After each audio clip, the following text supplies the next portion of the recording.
Judge, there's a witness for the state. I'm making a motion for material witness bond.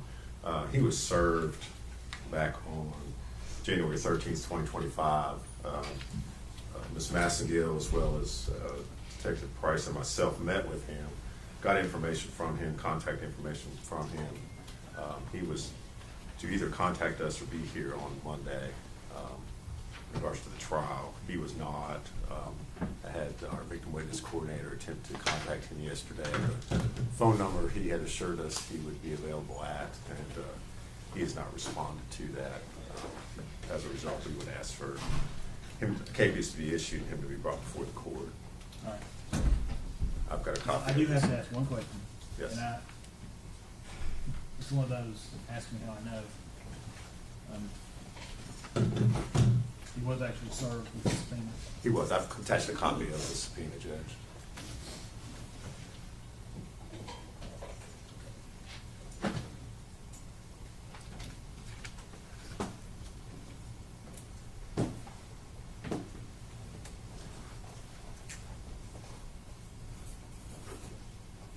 All right, I'm gonna order material witness bond. He'll be brought before the court. I'll set a bond at that time. We need somebody to go out and find him right now. I believe Here. Detective Price is going to be able to assist us. The reason I asked to make sure that the person who served is years ago, Joe Felke and I went out, went to the food city down on Goodwin Road, interviewed this girl, told her when the date was, had the subpoena there. As soon as she saw it, she started crying, which got both Felke and me both rattled. She didn't show up, so Judge Beck ordered a material witness bond. They went and got her, brought her back up here to the sheriff's department. And she was obviously crying again and goes, "But they didn't give me a subpoena." And we looked at the file and we hadn't actually given her a subpoena. There were three of us We had her there. under arrested. Understand. Judge, one other thing I want to take up, court order that the media not film anything we have open on computers or laptops. I'd ask the court to re-instruct the media that again today, because I think there's probably more here than Well, we've had. there's a big camera back there. Don't zoom in on whatever's on their laptops. That goes for the folks sitting back here behind, and for the state as well. All right. Judge, one other thing we could take up in regards to the indictment. The state is going to move to dismiss count 18.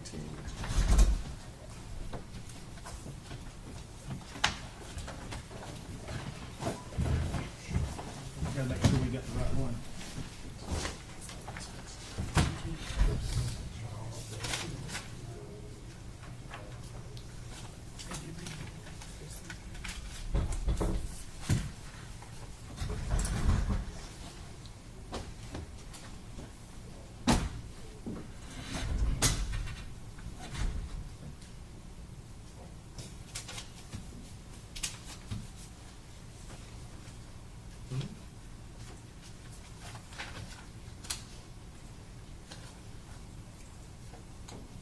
Count 18.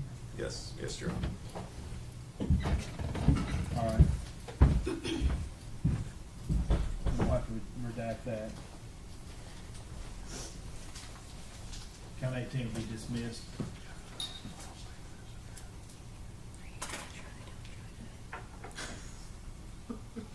And Judge, we would ask the defense not to try to elicit any testimony in regards to that without putting on proof for evidence as well in regards to that count. As to why it's dismissed. Or Yeah. Well, any statements that might have been made in that regard would of course be our position would be hearsay Hearsay. without Ms. Boswell testifying, so.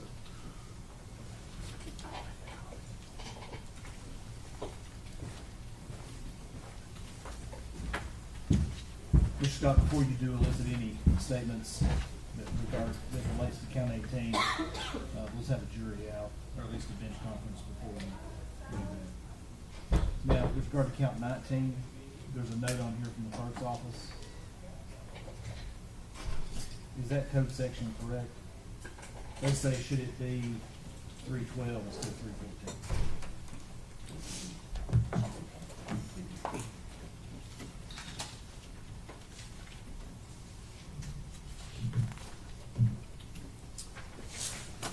should be 312, and we would move to amend that. Any objection, Mr. Scott? No.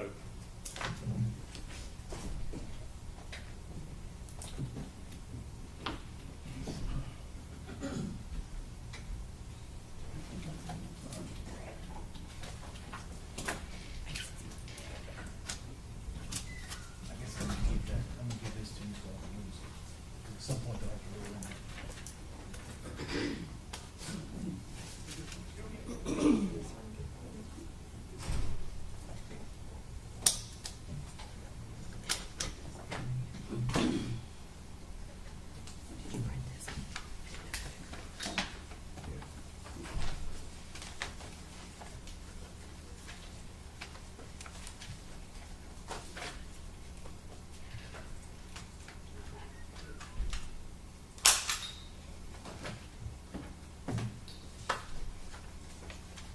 Anything else you want to take up before we agree on that?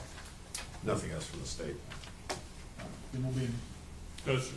then we'll be in recess, till 9 o'clock. We'll start about at 9 o'clock. The jurors are all here. Maybe just, they get here at 9, they'll need to order lunch.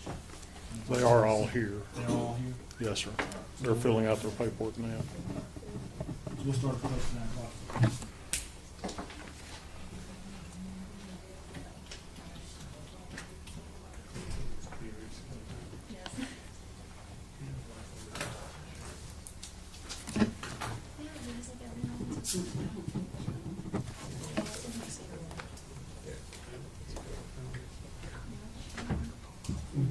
Yeah, we're on.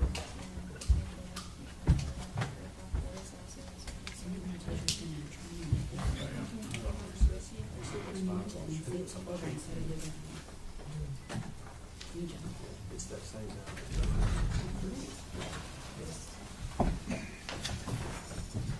put Kleenex up there too. I had a box in here. What happened to it? Yeah, I don't know. Do you think we need a box down there in case the jurors need it? Yes, sir. I'll sit. No, I got it.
clerk's not here. I said I'm the clerk's.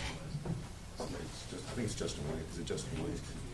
He has been, Oh, yes, did he he's get it? already come here and he's already picked it up. He's already picked it up. I told him to put time in to keep in the lobby and notify me. Did they issue it? Well, that's what she's. That's what I'm She saying. filed it, you signed it. And she's getting it ready. If it's not Right, ready, she has to she's actually gonna issue pick a it up. cadence. That was the order for it. Yeah. Okay.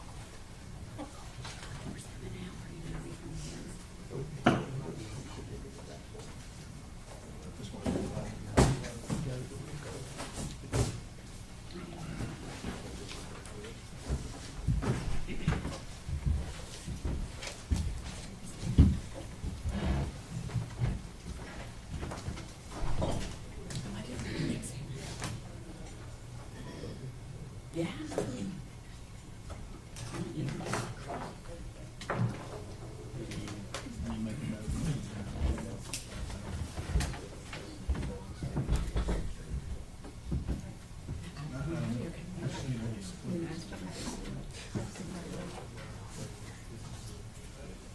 I don't know how long you've been in my state, because I'm usually doing stuff.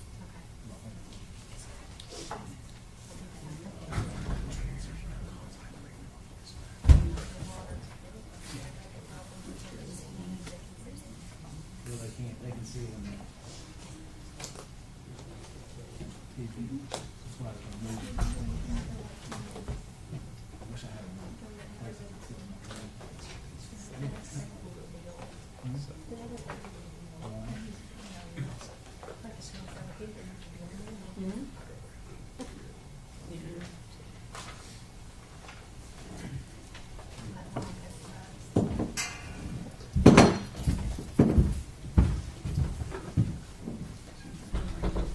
All right. Has the jury ordered? They are, they have, yes. They have, yeah. But they're good to go? I've got their orders, I haven't turned them in yet.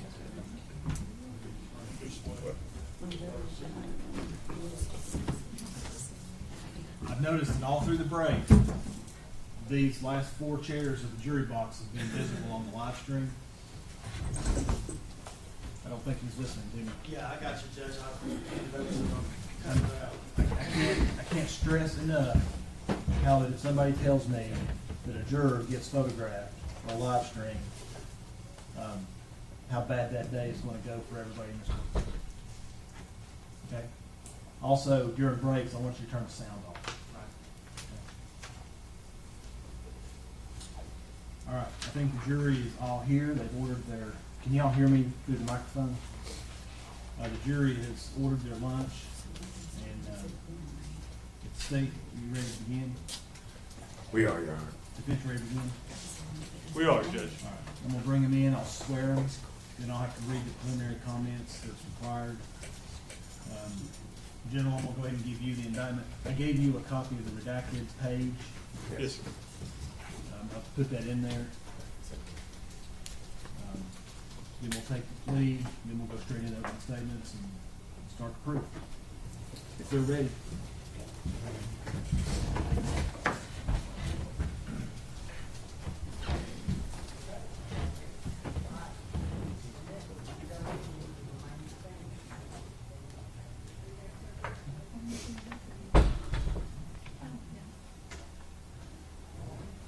One stand, please.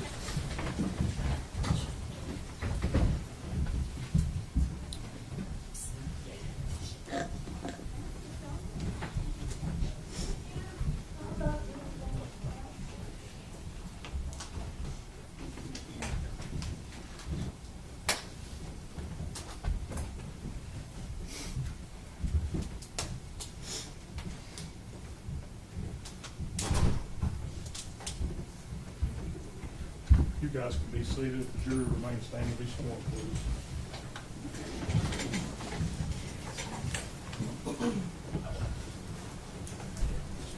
Gary, I want to use that chair back there. Okay. That's yours.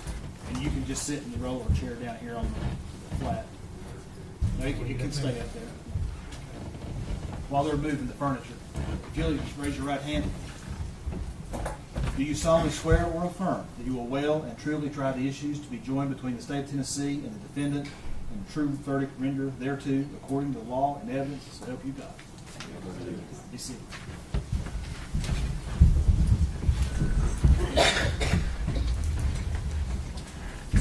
Can everybody hear me? Can y'all hear me okay? All right. Before we begin the trial, I would like to tell you a little bit about what will happen during the course of the proceedings. I want to describe basically how the trial will be conducted and what the attorneys, jurors, and judge will be doing over the course of the trial. At the end of the trial, I will give you more detailed instructions on how you are to go about reaching a decision, but now I simply want to explain how the trial will proceed. The defendant has been charged by the state of Tennessee with a violation of state law. The document containing the charge is referred to as a presentment. A presentment is the formal accusation charging a defendant with a crime and is not evidence of anything. The defendant has pled not guilty to the charges. She is presumed innocent and may not be found guilty by you unless, after hearing all of the evidence, attorney's arguments, and instructions of law, the 12 jurors seated in this case unanimously find the state has proven its case beyond a reasonable doubt. The first step in the trial will be the attorney's opening statements. The state will tell you about the evidence it intends to present so that you will have an idea of what the state's case is about. This opening statement is not evidence. Its only purpose is to help you understand what the evidence will be and what the state will attempt to prove. After the state's opening statement, an attorney for the defendant may make an opening statement if he should so choose. Again, statements of attorneys are not evidence. Next will be the state's case in chief, in which the state will present its evidence. The evidence in the case will most likely consist of physical exhibits, documents, and the testimony of witnesses. The witnesses will testify by answering questions asked by the attorneys. After the state completes its case in chief, the defense will be given an opportunity to present evidence through witnesses and exhibits. A defendant is not required to put on any evidence or to testify. The burden is always on the state to convince you that the defendant is guilty beyond a reasonable doubt. If the defense does present proof, the state may then put on what is known as rebuttal proof. After you have heard all of the evidence, I will instruct you about the rules of law that you are to use in reaching your verdict. The final part of the trial occurs when the state and defense may present final arguments. I previously told you that opening statements by the attorneys are not evidence. Likewise, closing arguments are not evidence. In closing arguments, the parties will attempt to summarize their cases and help you understand the evidence that was presented. After you hear my instructions and the parties' closing arguments, I will select and excuse the alternate jurors, and the final 12 jurors will leave the courtroom together as a group. You will then begin your deliberations to make a decision in the case. Your deliberations will be secret, and you will not be required to explain your verdict to anyone. Now that I have described in outline form the trial itself, let me explain the functions that you and I will perform during the trial. I will decide which rules of law apply to the case. My decision will be reflected in my responses to questions and objections the attorneys raised during the trial, as well as in my final jury instructions. It is your job to determine what the facts are from the evidence. You must then apply the law in my instructions to the facts, and from that application, you will arrive at a verdict. The state has the burden of proving the guilt of the defendant beyond a reasonable doubt, and this burden remains on the state throughout the entire case. Keep in mind that the defendant is presumed to be innocent of the charges against her.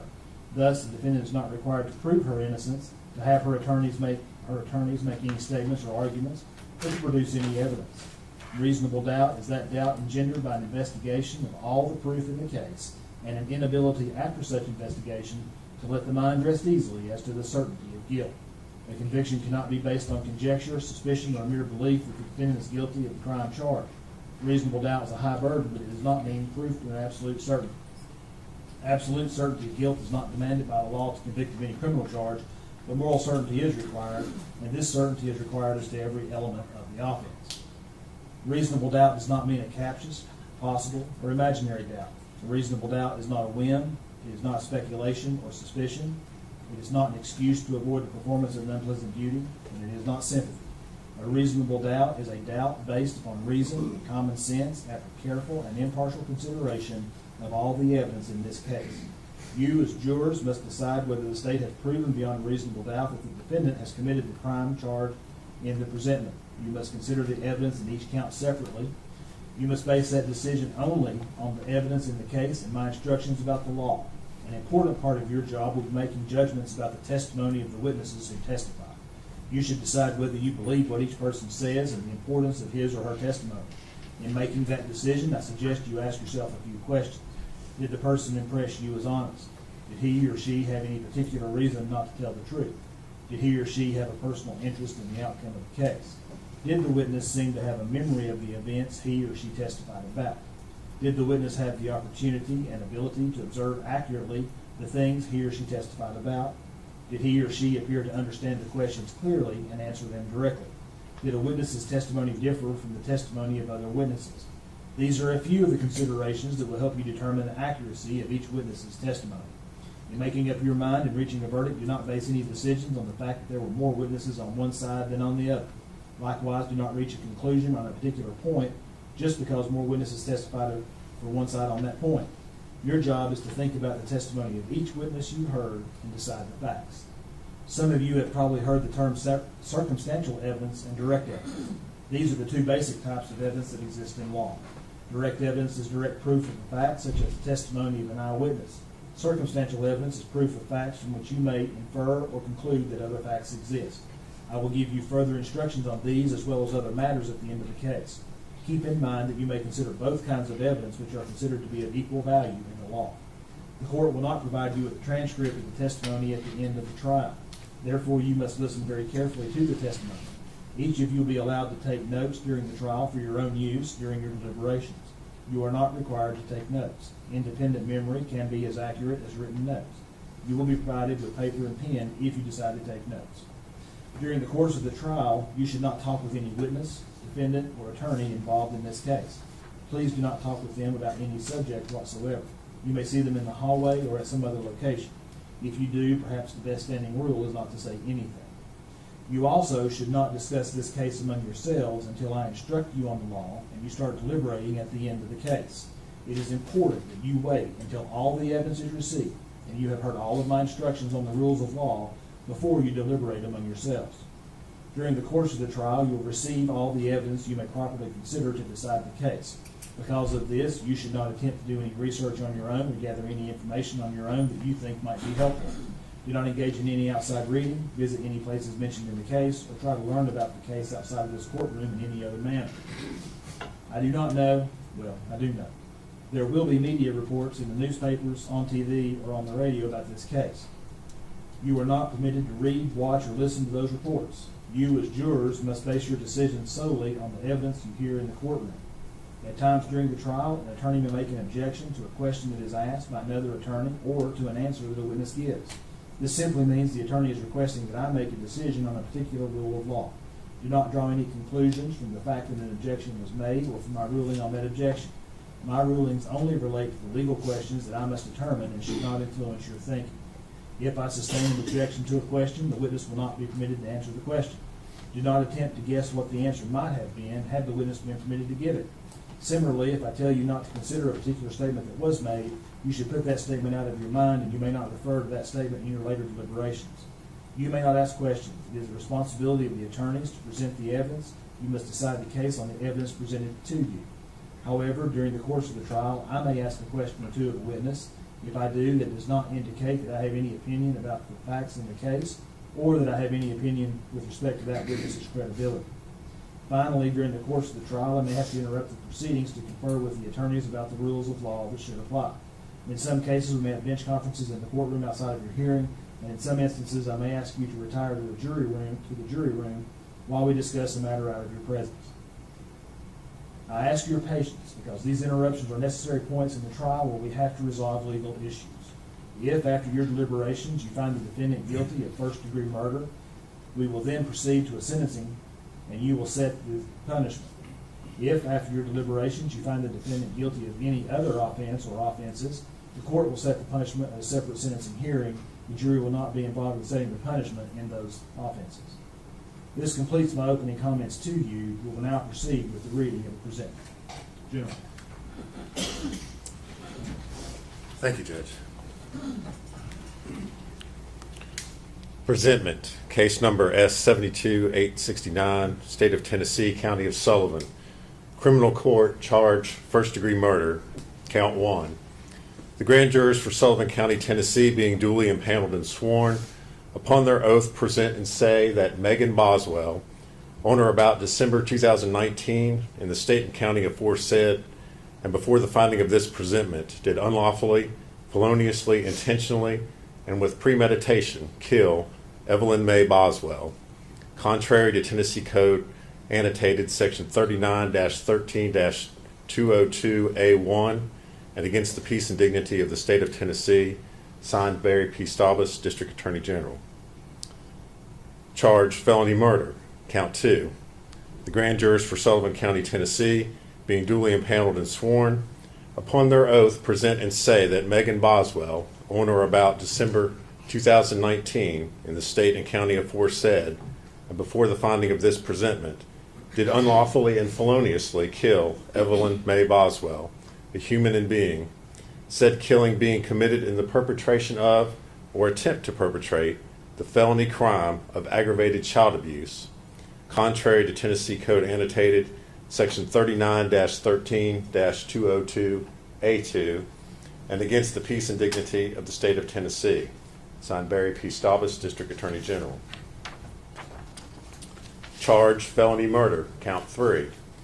The grand jurors for Sullivan County, Tennessee, being duly impaneled and sworn, upon their oath present and say that Megan Boswell, on or about December 2019, in the state and county aforesaid, and before the finding of this presentment, did unlawfully and feloniously kill Evelyn May Boswell, a human in being, said killing being committed in the perpetration of or attempt to perpetrate the felony crime of aggravated child neglect, contrary to Tennessee Code Annotated Section 39-13-202A2, and against the peace and dignity of the state of Tennessee. Signed Barry P. Staubus, District Attorney General. Charge aggravated child abuse, count 4. The grand jurors for Sullivan County, Tennessee, being duly impaneled and sworn, upon their oath present and say that Megan Boswell, on or about December 2019, in the state and county aforesaid, and before the finding of this presentment, did unlawfully, feloniously, knowingly, and other than by accidental means, treat Evelyn May Boswell, date of birth November 21st, 2018, a child under 8 years of age, in such a manner as to inflict serious bodily injury, contrary to Tennessee Code Annotated, Section 39-15-402, a Class A felony, and against the peace and dignity of the state of Tennessee. Signed Barry P. Staubus, District Attorney General. Charge aggravated child neglect, count 5. The grand jurors for Sullivan County, Tennessee, being duly impaneled and sworn, upon their oath present and say that Megan Boswell, on or about December 2019, in the state and county aforesaid, and before the finding of this presentment, did unlawfully, feloniously, and knowingly neglect a child, Evelyn May Boswell, date of birth November 21st, 2018, a child 8 years of age or less, so as to adversely affect the child's health and welfare, and the act of neglect resulted in serious bodily injury to the child, Evelyn May Boswell, contrary to Tennessee Code Annotated Section 39-15-402, a Class A felony, and against the peace and dignity of the state of Tennessee. Signed Barry P. Staubus, District Attorney General. Charge tampering with evidence, count 6. The grand jurors for Sullivan County, Tennessee, being duly impaneled and sworn, upon their oath present and say that Megan Boswell, on or about December 2019, in the state and county aforesaid, and before the finding of this presentment, did unlawfully, knowingly, and feloniously alter, destroy, or conceal evidence with the intent to impair its availability, verity, or legibility as evidence in an investigation. The said Megan Boswell, knowing that an investigation was pending or in progress, contrary to Tennessee Code Annotated Section 39-16-503, a Class C felony, and against the peace and dignity of the state of Tennessee. Signed Barry P. Staubus, District Attorney General. Charge false report, count 7. The grand jurors for Sullivan County, Tennessee, being duly impaneled and sworn, upon their oath present and say that Megan Boswell, on or about February 18th, 2020, in the state and county aforesaid, and before the finding of this presentment, did unlawfully, knowingly, and feloniously make a statement in response to a legitimate inquiry by Sullivan County Sheriff's Detective Tracy Haraz, a law enforcement officer, concerning a material fact about an offense or incident within the officer's concern, to wit, the disappearance of the defendant's infant daughter, Evelyn Boswell, knowing that the statement was false and with the intent to obstruct or hinder the officer from preventing the offense or incident from occurring or continuing to occur. The said false statement concerning Evelyn Boswell and the defendant's claim that her infant child was with the child's father, Ethan Perry, contrary to Tennessee Code Annotated Section 39-16-502, a Class D felony, and against the peace and dignity of the state of Tennessee, signed Barry P. Staubus, District Attorney General. Charge, false report, count 8. The grand jurors for Sullivan County, Tennessee, being duly impaneled and sworn, upon their oath present and say that Megan Boswell, on or about February 18th, 2020, in the state and county aforesaid and before the finding of this presentment, did unlawfully, knowingly, and feloniously make a statement in response to a legitimate inquiry by Sullivan County Sheriff's Detectives Michelle Gillum and Tracy Haraz, law enforcement officers, concerning a material fact about an offense or incident within the officer's concern, to wit, the disappearance of the defendant's infant daughter, Evelyn Boswell, knowing that the statement was false and with the intent to obstruct or hinder the officer from preventing the offense or incident from occurring or continuing to occur. The said false statement concerning the defendant's alleged lack of knowledge of the whereabouts of her infant daughter and her alleged efforts to locate her daughter, contrary to Tennessee Code Annotated Section 39-16-502, a Class D felony, and against the peace and dignity of the state of Tennessee, signed Barry P. Staubus, District Attorney General. Charge, false report, count 9.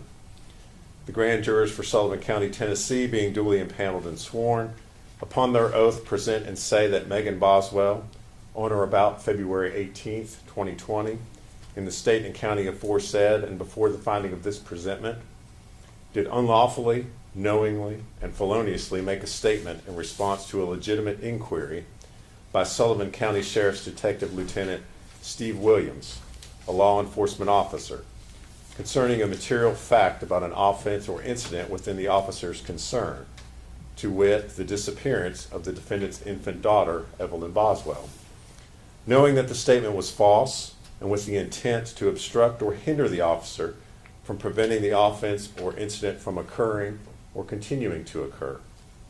The said false statement concerning the alleged last physical contact that the defendant had with her infant daughter and Ethan Perry's alleged refusal to respond to her text and voicemails regarding her daughter following an argument with Ethan Perry about the custody arrangements concerning her daughter. Contrary to Tennessee Code Annotated, Section 39-16-502, a Class D felony, and against the peace and dignity of the state of Tennessee, signed Barry P. Staubus, District Attorney General. Charge, false report, count 10.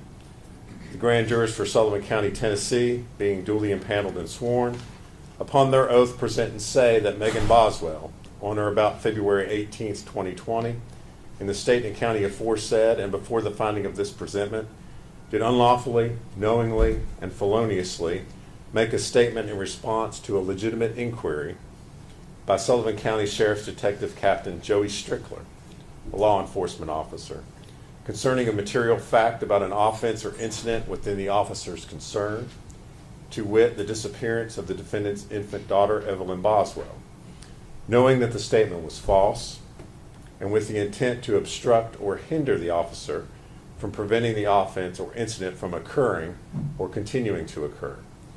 The said false statement concerning the defendant's alleged last physical contact with her infant daughter and the defendant's alleged lack of knowledge of the whereabouts of her infant daughter, even though she had concerns that her daughter was possibly injured, contrary to Tennessee Code Annotated, Section 39-16-502, a Class D felony, and against the peace and dignity of the state of Tennessee, signed Barry P. Staubus, District Attorney General.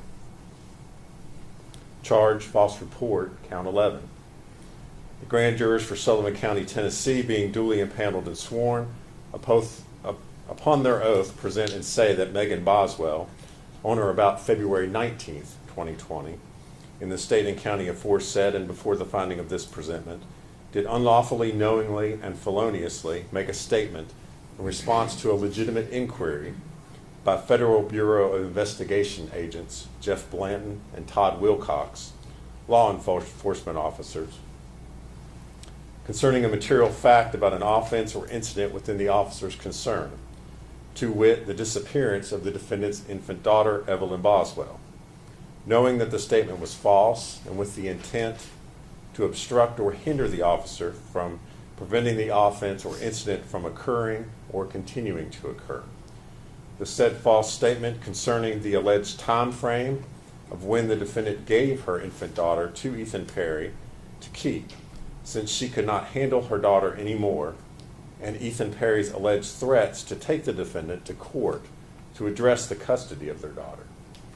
Contrary to Tennessee Code Annotated Section 39-16-502, a Class D felony, and against the peace and dignity of the state of Tennessee, signed Barry P. Staubus, District Attorney General.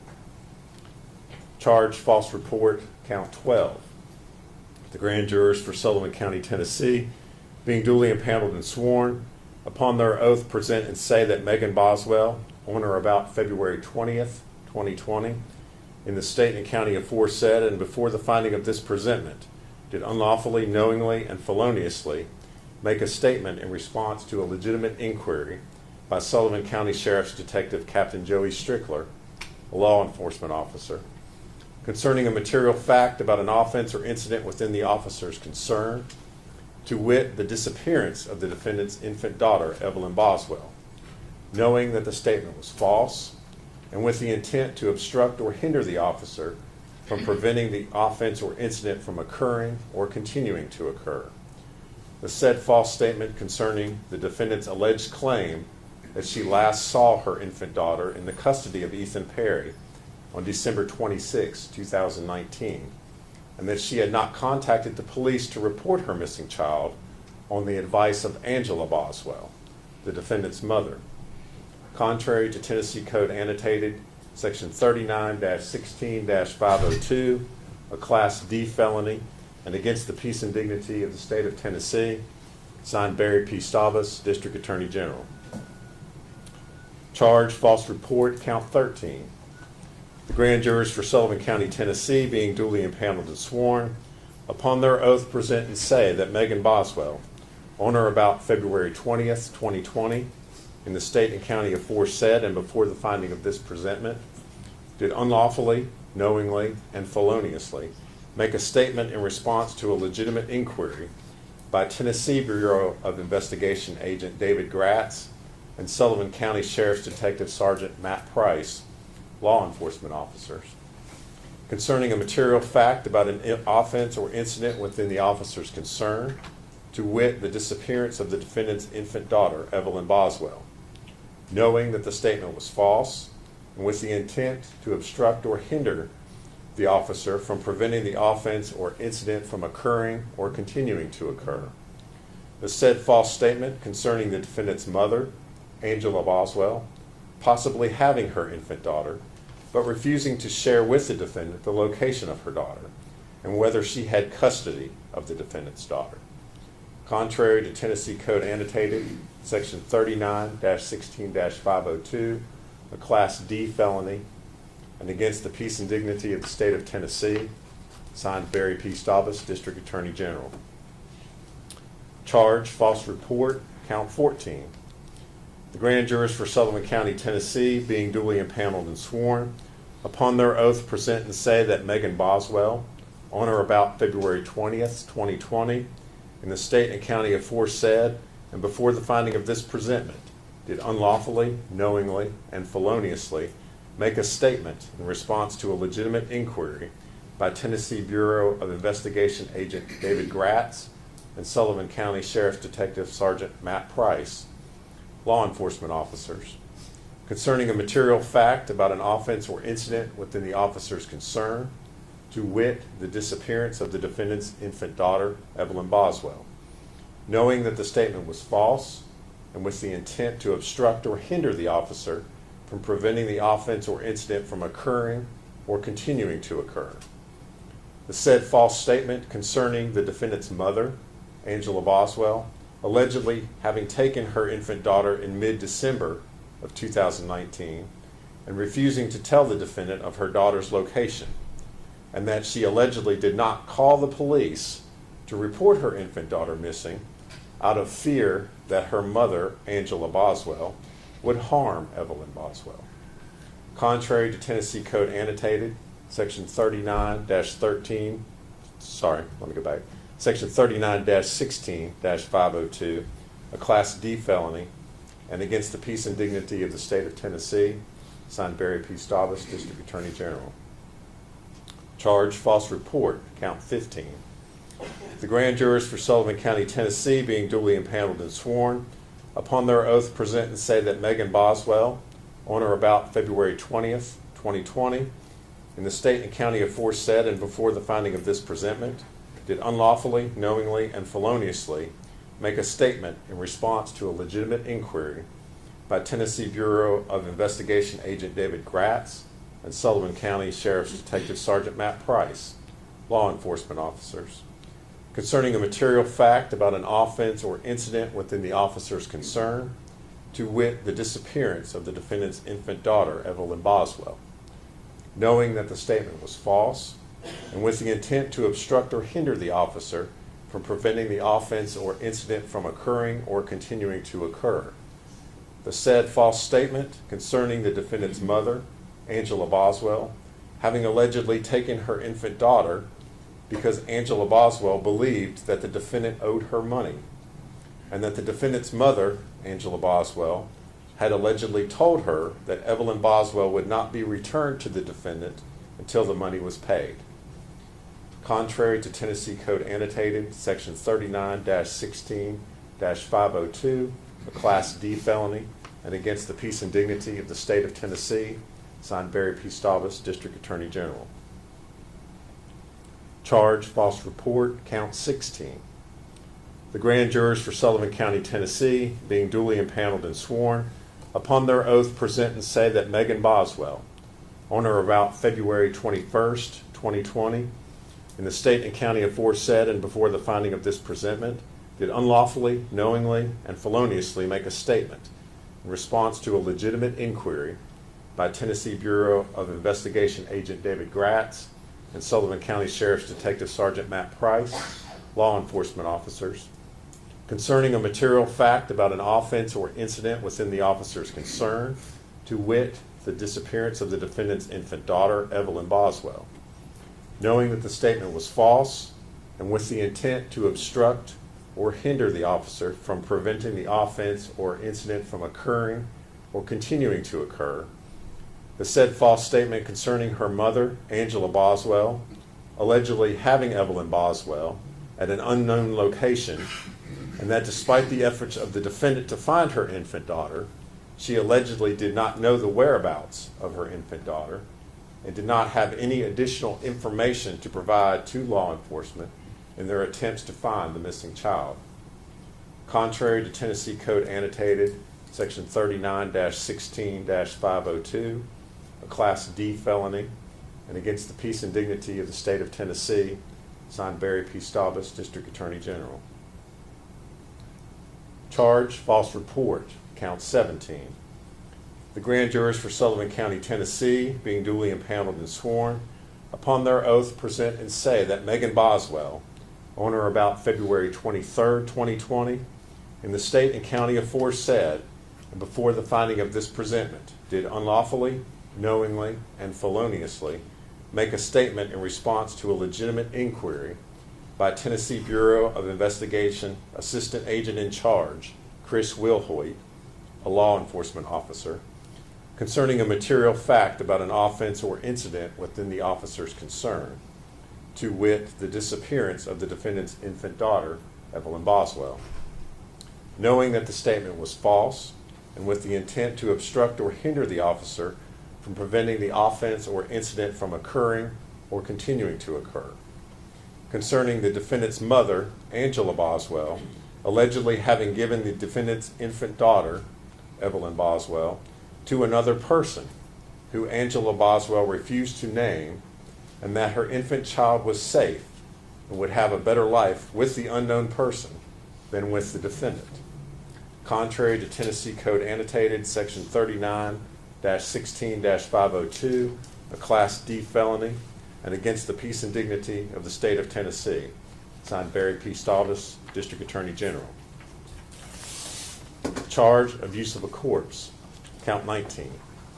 The grand jurors for Sullivan County, Tennessee, being duly impaneled and sworn, upon their oath present and say that Megan Boswell, on or about December 2019, in the state and county aforesaid, and before the finding of this presentment, did unlawfully, knowingly, and feloniously, and without legal privilege, physically mistreat a corpse in a manner offensive to the sensibilities of an ordinary person, contrary to Tennessee Code Annotated, Section 39-17-312, a Class E felony, and against the peace and dignity of the state of Tennessee.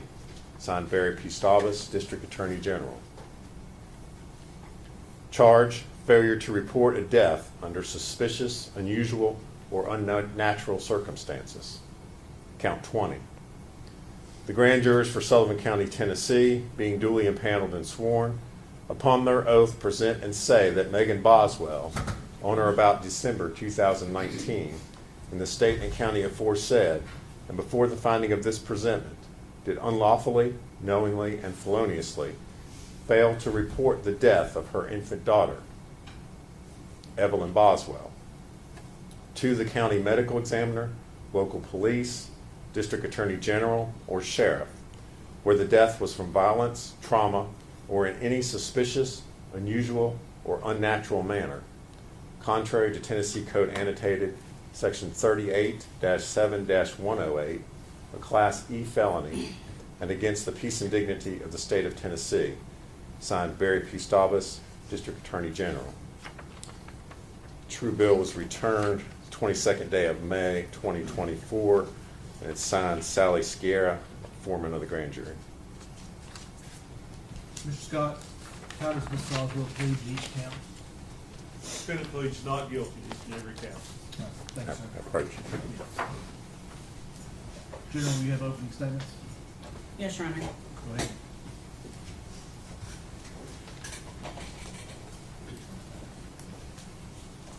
Good morning.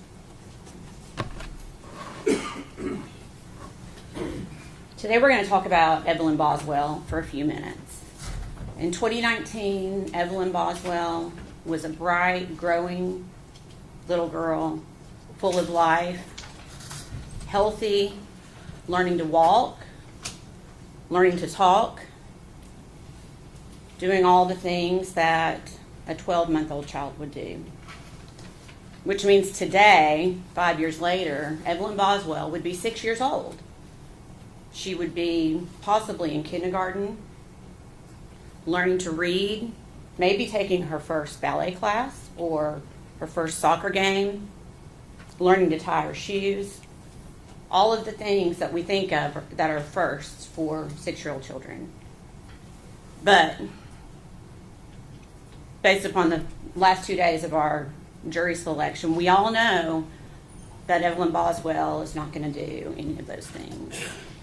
We all know that all of that was taken away from her in December of 2019 by the defendant, Megan Boswell.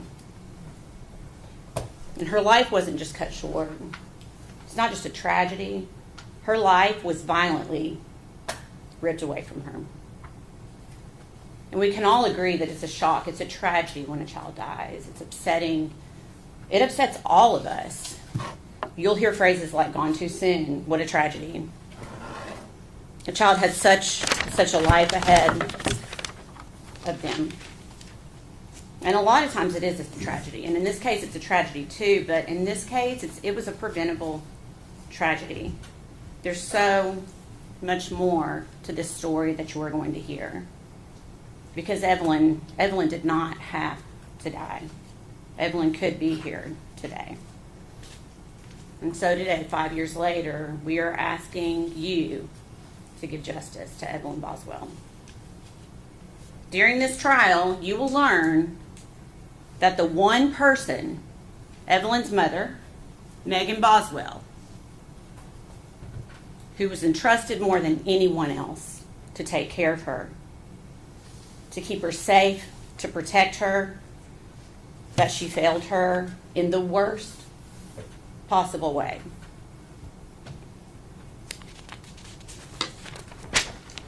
You will hear proof that the last time Evelyn Boswell was seen alive was December 6th, 2019. You're going to hear that date a few times during this trial. That is the last time that Evelyn Boswell was seen alive.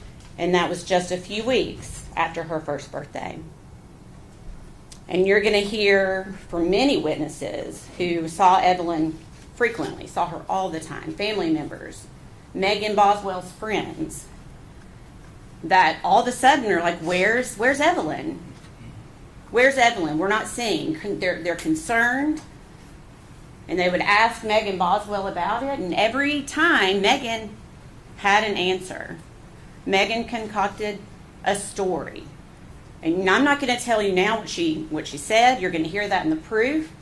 But she told all kinds of different stories, depending on the person that she was talking to.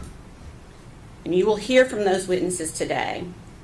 But you will hear, or this week, but you will hear there was concern. But, you know, they knew Megan. They thought they knew Megan, I should say. And so they wanted to trust that what she was telling them was the truth. But it wasn't. It was not the truth. So after December, what happens next? We have Christmas, New Year's. Where's Evelyn? There is no Evelyn. You will not see any proof that Evelyn was seen at Christmas, New Year's. Then we jump to January. The entire month of January 2020, 31 days. Where's Evelyn? There's no Evelyn. People are really starting to get concerned, and Megan Boswell continues to concoct stories of where Evelyn is to try to help people make sense so she can keep this going. The entire month of February 2020. Where's Evelyn? Again, at this point, family is really starting to get concerned that they have not seen Evelyn. And they're asking questions. Months pass.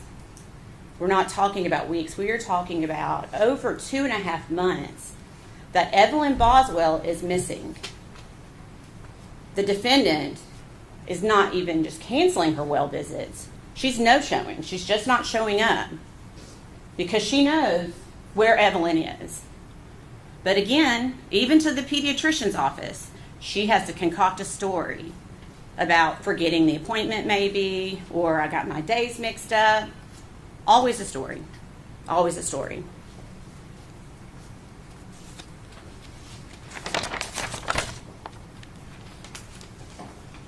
So we know now, we did not know then, but we know now that from early December, Evelyn Boswell, even though it had not been reported by Megan Boswell, Evelyn Boswell was a missing child from early December until almost the end of February. She was a missing child.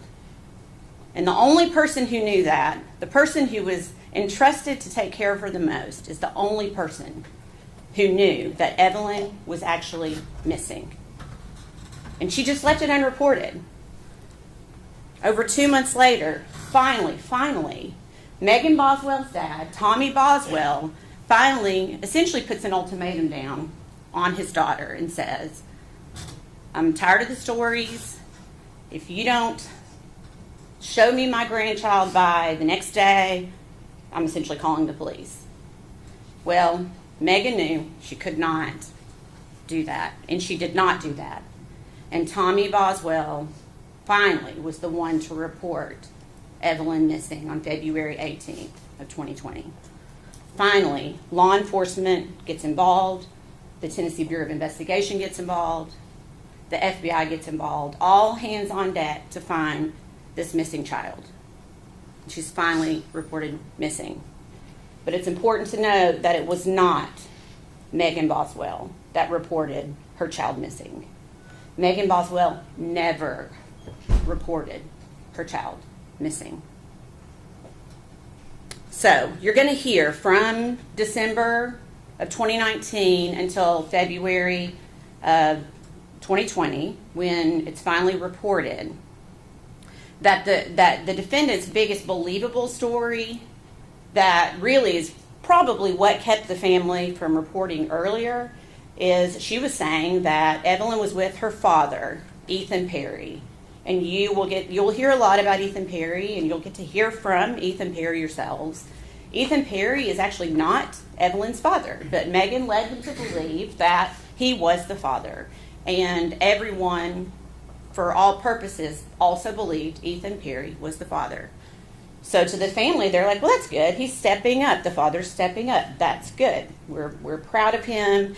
And that is the story that Megan Boswell told mostly to her family, to her friends. You were going to hear a lot of testimony about her just telling everyone that Ethan Perry has gotten Evelyn. First, you'll hear that they're trading weeks, but doesn't make sense because people are still not seeing Evelyn. So then Megan took it one step further, where he took her to court and got emergency custody, blaming her for something. And again, not true. There was never court. There were no documents. Juvenile court was never involved. It was just another story that Megan Boswell was telling because she knew where Evelyn was, and she had to keep perpetuating this lie. Interestingly enough, she didn't think it through completely because Ethan Perry at the time was in the Army in Louisiana. He lived in barracks, and I think we all understand and know that in the barracks there's not going to be a toddler running around. But Megan Boswell, in perpetuating that story, she didn't care. She got the entire Army involved in this to go investigate this poor guy who was trying to serve our country in Louisiana. Pulling him out of his duty, I can't imagine the chaos that caused, all because Megan Boswell wanted to perpetuate this lie. And Ethan Perry didn't even see Evelyn in December. You will hear that he came in to visit his grandparents on leave. He never saw Evelyn Boswell over Christmas or over December. And we all know why now. But at the time, Megan again tells the story, Evelyn has the flu, she can't come. And you will hear the testimony that no one, not Ethan Perry or anyone else, saw Evelyn Boswell in December. The hard part. From early December of 2019 until later when her body was found, Evelyn was always in the same place. And Megan Boswell knew that. Megan Boswell knew that because she is the one that put Evelyn there. She placed Evelyn's body in a kitchen trash can. Her own trash can from her home, from the trailer that she shared with Evelyn. And she hid that trash can in her own childhood playhouse on her father's property, a playhouse that you will see no one has been in for a very long time, and that it was Megan's. It was personal to Megan, not to anyone else. And you're going to hear that Evelyn was put into the trash can upside down is the best way to describe it, head down, in a bag of trash, filled with food debris, broken eggs, her body just placed in there by the defendant. You will see that there was a blanket tightly wrapped around Evelyn's body, pulled up over her face, and quite a bit of aluminum foil then wrapped around her head.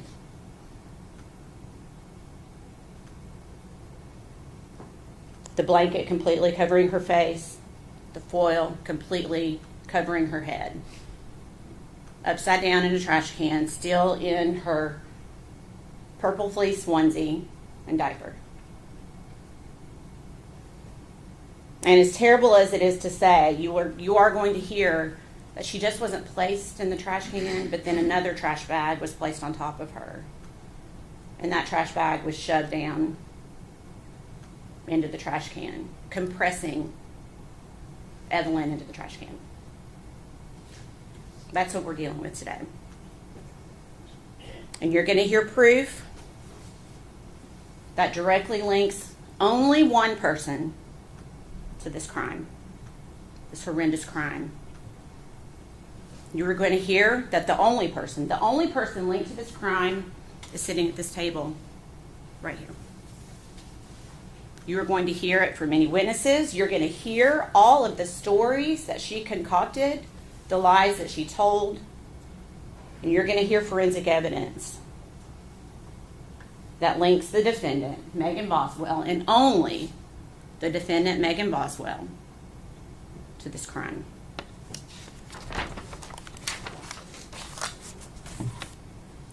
One step further. This entire time, Evelyn is decaying, decomposing in this trash can, again, upside down and compressed. What is Megan Boswell doing? Is she mourning her child? Is she worried? Is she scared? What is she doing? What would a mother be doing? Well, it's not what Megan Boswell was doing. And you're going to hear that because Megan Boswell got a new boyfriend, and it conveniently happened at pretty much exactly the same time that Evelyn disappears. When no one sees Evelyn again, Megan Boswell has decided she's just going to, Evelyn just out of the head, and she's moving on with her life. And she is living her best life, and you will hear that. She has this new boyfriend who has money, or at least she thinks he has money, and she's going to have a better life for herself. Not her child, but for herself. You will hear that she takes trips. She's clearly falling in love. She moves out of the trailer that she was living in with her child and moves in with this guy within weeks into his home in a very nice neighborhood in Blunteville, Tennessee. You are going to hear testimony that Megan Boswell is taking trips to Gatlinburg, to Pigeon Forge, staying at Margaritaville Hotel, all while her child is upside down decomposing in a trash can. You will never hear that Megan Boswell was upset, mourning her child, crying. All she does is continue to concoct lies to cover up what she did. Is that what a mother does?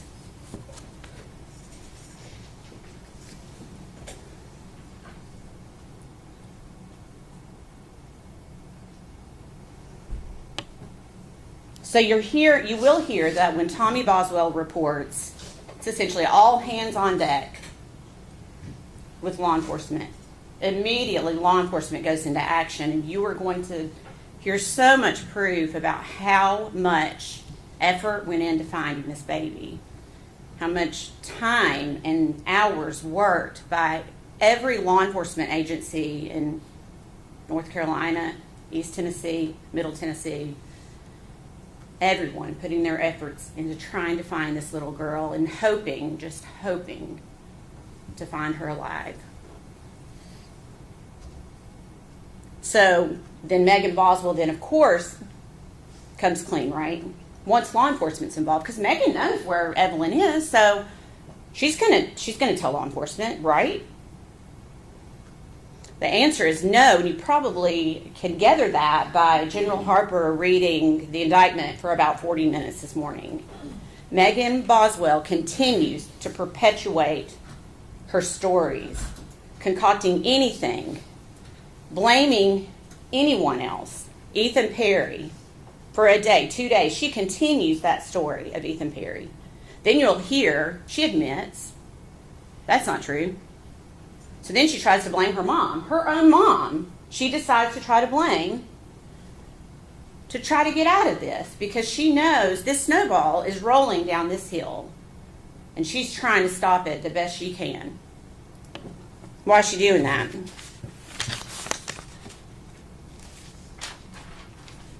It's because she knows that she brutally murdered her child, and she's trying to cover it up. And maybe she had that hope that Evelyn would never be found. And even to this day, 5 years later, Evelyn would still be a missing child.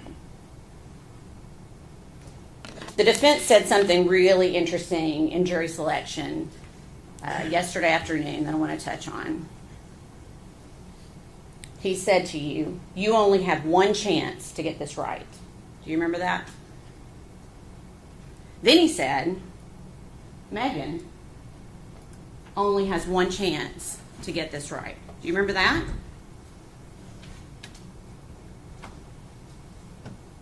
I submit to you, Megan Boswell has already had her chance. She was gifted with a beautiful child, a healthy, vibrant little girl. Evelyn was perfect. Megan Boswell already had her chance. So today is Evelyn's chance. Today is our chance to get it right, not Megan's. Today's our chance to get it right for Evelyn. I know this is not easy for any of you. Thank you for serving. I promise you that this is not easy for any of us. It is not easy for any of us. But it's so important for us to be here today. You know you're going to see pictures that you don't want to see. You know you're going to hear things that you don't want to hear. But that's how we tell Evelyn's story. What she endured before her death, during her death, and even after her death. And where she had to sit for months while her mother continued to live her life as if Evelyn didn't exist. Ladies and gentlemen, at the close of this proof, we believe you will be left with no doubt at all, that the defendant, Megan Boswell, is guilty as charged in every count of the indictment. Thank you. Thank you, Joe. Mr. Scott.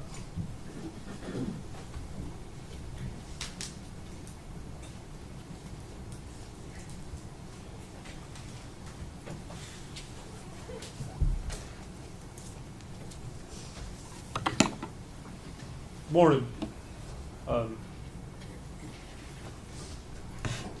She's right about some things.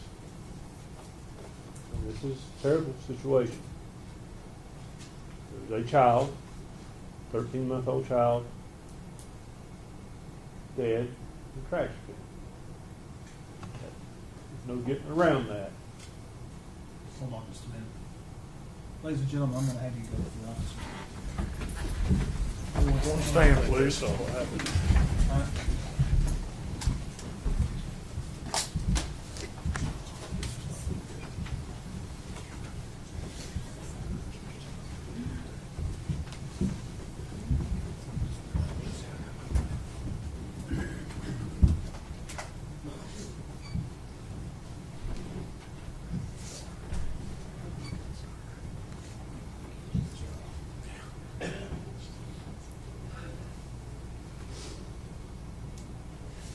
You may be seated, thank you. Who are you with? All right. Are you the designated still photographer? Yes, sir. If that flash goes off again, you'll have 10 days in jail. Sorry. The order's very clear. Yes, Your There'll Honor. be no lights, there'll be no flash. That's disruptive to the jury, that's disruptive to the lawyers, that's disruptive to this process, and I'm not even kidding.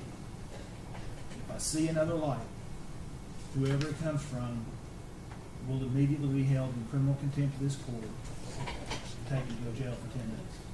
Yes, Your Honor, I'm sorry. I have it on not flash, on my settings. Well, I'm it muted. went off because it was right in my face.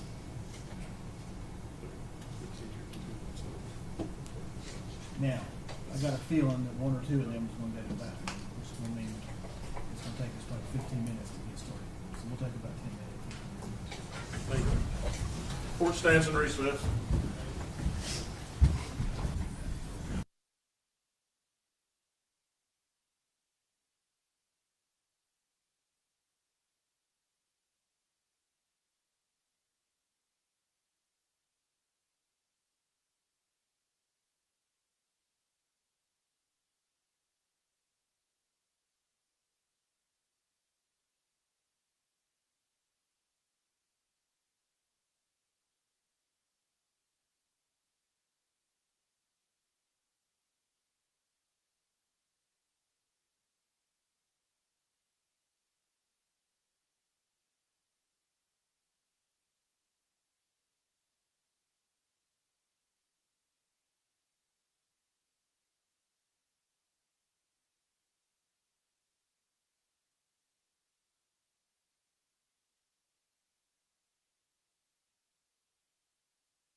Whoever's muting the Zoom, stop.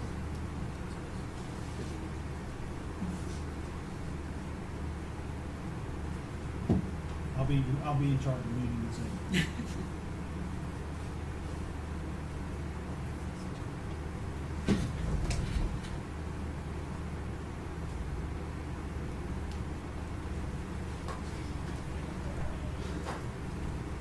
One stand, please.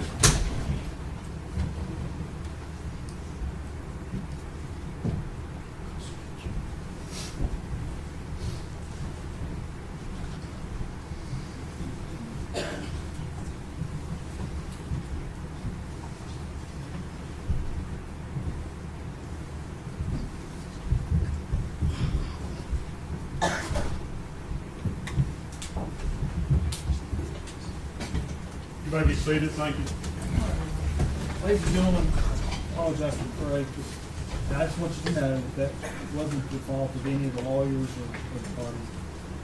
It was just a procedural issue I had to take care of. Okay? Now, Mr. Scott, I believe you were about to begin your opening statement. Sir. Don't really know where I was at. Just start over. I was. that was the first line. I don't really know where I was at, but when Miss Massengill, she's right about a lot of things. I mean, there's not a person in this courtroom that wants to be here discussing a dead child. Nobody. Not you all, not me. But the state asks you to convict Megan Boswell of first-degree murder. And it's very interesting what they've done.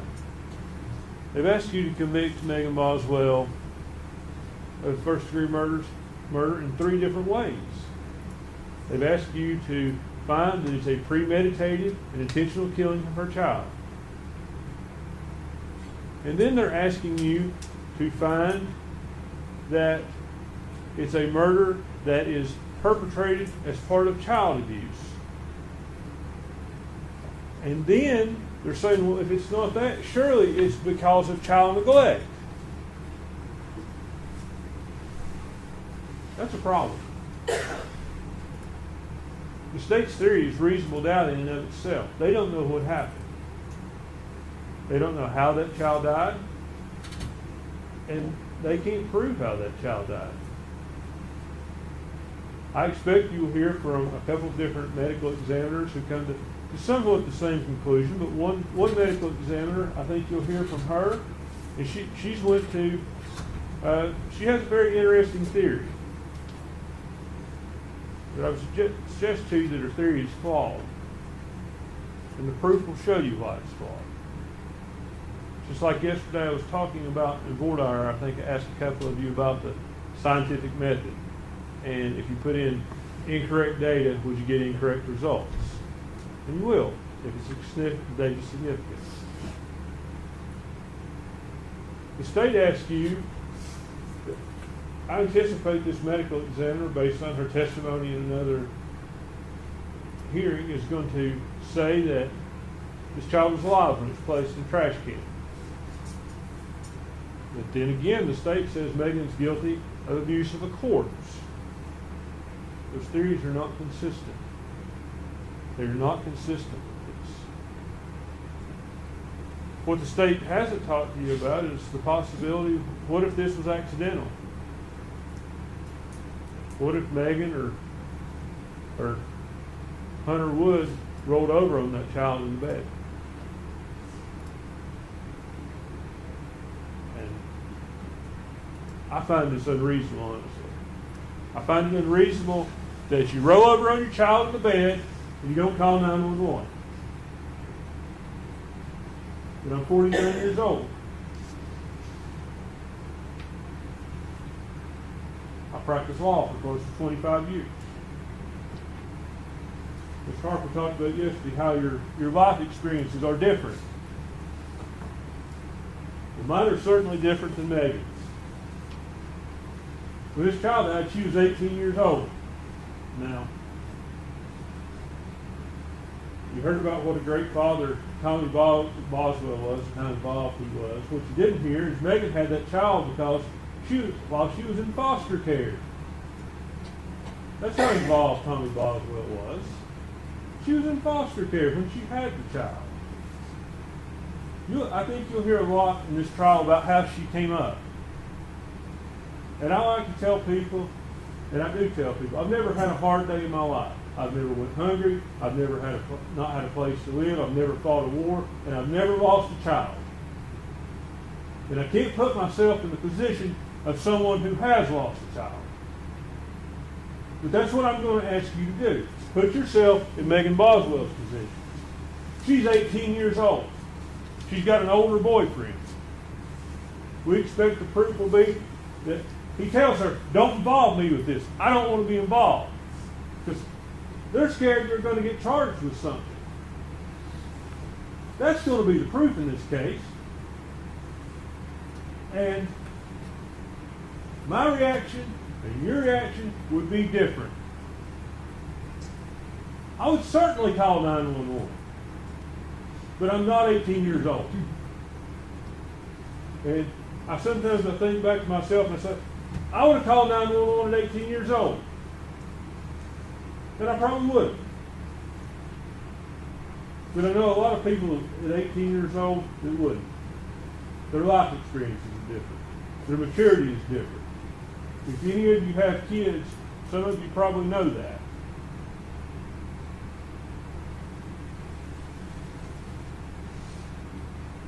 Now, I want to talk to you about about the indictment itself. We entered a not guilty plea to each and every count. And we persist in that. But that probably seems disingenuous to some of you all about certain things. And I want to explain why. Counts 7 through 17 charge false report. And to find a false report, they have alleged that she has acted with the intent to obstruct or hinder an officer from preventing the offense or incident from occurring. Well, in the case of the death of her daughter, the death had already occurred when she gave her statements. So it's not to hinder an officer in preventing the offense now, or from continuing to occur. That's the first thing. So you have to determine, is she criminally responsible? Did she lie to the police? She absolutely lied to the police. I'm not contesting that. Some of the stuff she said, again, are an 18-year-old girl scared to death, talking to a TBI agent, talking to a police officer, and trying to explain this. She doesn't want to get in trouble.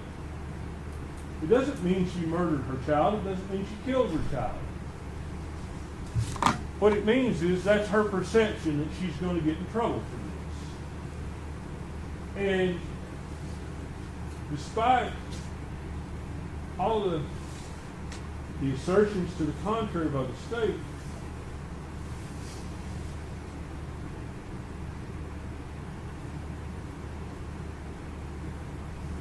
this is a trial, and I want to choose my words carefully. Ms. Massengill talks about Evelyn. I get this right for Evelyn. Get justice for Evelyn. And I want you to hear me out before you judge my statement. There's nothing you all are going to do that's going to change anything for Evelyn. Not a thing. The child is gone. Your job here today, and in the coming days and weeks, is going to decide whether Megan's actions are criminal or whether they're not criminal. I'm not asking you to find her innocent of anything, because that's not your function. Your job is to determine whether the state can prove beyond a reasonable doubt and to a moral certainty that she committed each and every element of the offenses charged. And you're not gonna be able to do that. Their theories are absolutely inconsistent. Premeditated murder, oh, well, if we can't prove that, maybe we'll get her by neglect. And I would suggest to you that the investigation into this case, once it focused on Megan Boswell, it focused on Megan Boswell.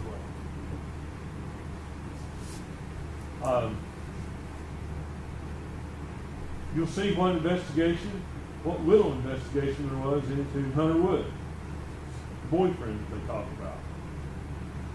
Who, it's like he's out of the picture. It's just Megan that did this. But we expect the proof will show you that he was involved with it, that he placed that baby there, that he had access to that property. That he'd been a lifelong friend of Megan's brother, Tommy Boswell Jr., who goes by Mikey. He knew where that stuff was. Now, there are other things about the body and how it was found that will come out in the proof, and I'll bring those to your attention later. But they will show you that baby wasn't placed in that trash bin dead. They will indicate to you that baby was probably moved. Also, I want to touch again on this Massengill's talk about Tommy Boswell. Tommy Boswell just had an epiphany. Well, he had an epiphany after they searched his property over and over, after they had run a cadaver dog by that building where the baby was that didn't hit on it.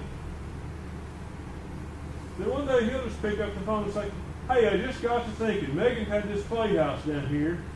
Maybe you should come and search it. Cadaver dog didn't hit. Seems strange that the TBI searches your property and you would say, search all the buildings. Look at the playhouse. Why? Why do you have an epiphany days later? I bet I know where the child is. You'll hear from him. You'll hear him explain it. You can make your determination if you believe it. But ultimately, you're tasked with determining whether Megan killed that child.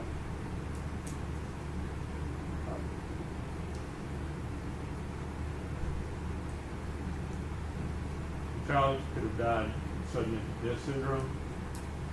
It's on the upper range of sudden death syndrome, but it's still there. And that child, I think that child's date of birth is middle of November. So when we say a 13-month-old child, the child was barely 13 months.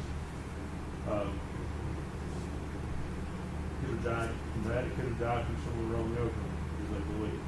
Just negative. And certainly, disposing of that body the way we disposed of it is not excusable. It doesn't excuse anything. It doesn't make it right. It doesn't mean she's murdered. It doesn't mean that.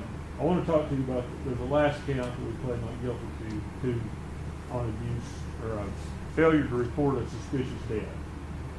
And as indicted,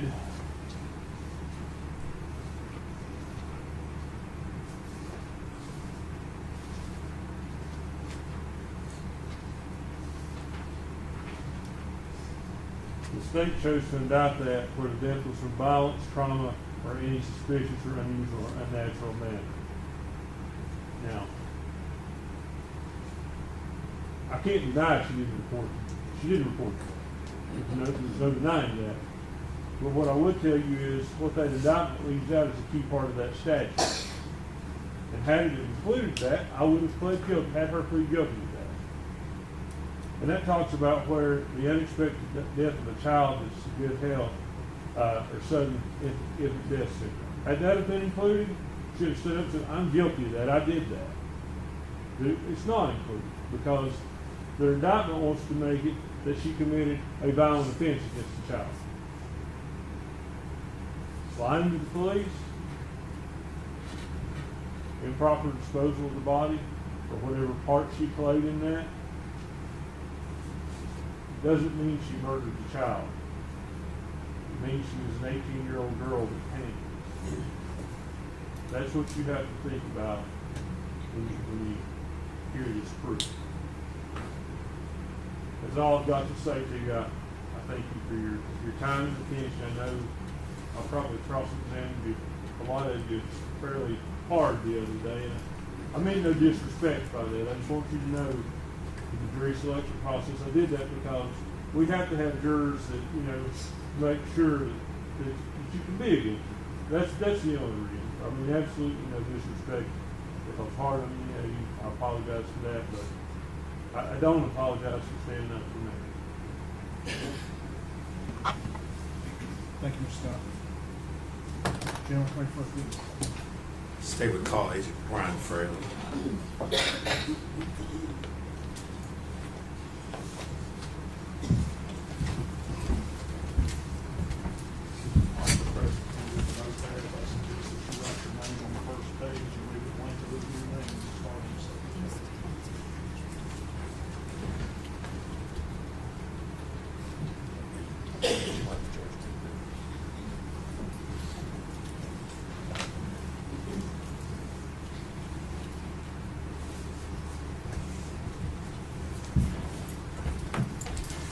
Raise your right hand, please, forward, please. State your name. Brian Fraley. You solemnly swear affirm testimony about to give you the truth, the whole truth, and nothing but the truth. Yes, sir, I do.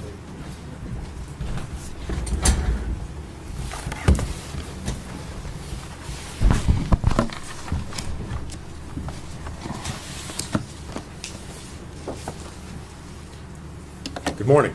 Good morning, sir. If you would, introduce yourself to the jury, please. Good morning. My name is Brian Fraley, and I'm a special agent with Tennessee Bureau of Investigation. All right. Agent Fraley, how long have you been with the Tennessee Bureau of Investigation? 19 years. All right. What is your current position or assignment there? Senior special agent out of the Johnson City office, assigned to the Criminal Investigation Division.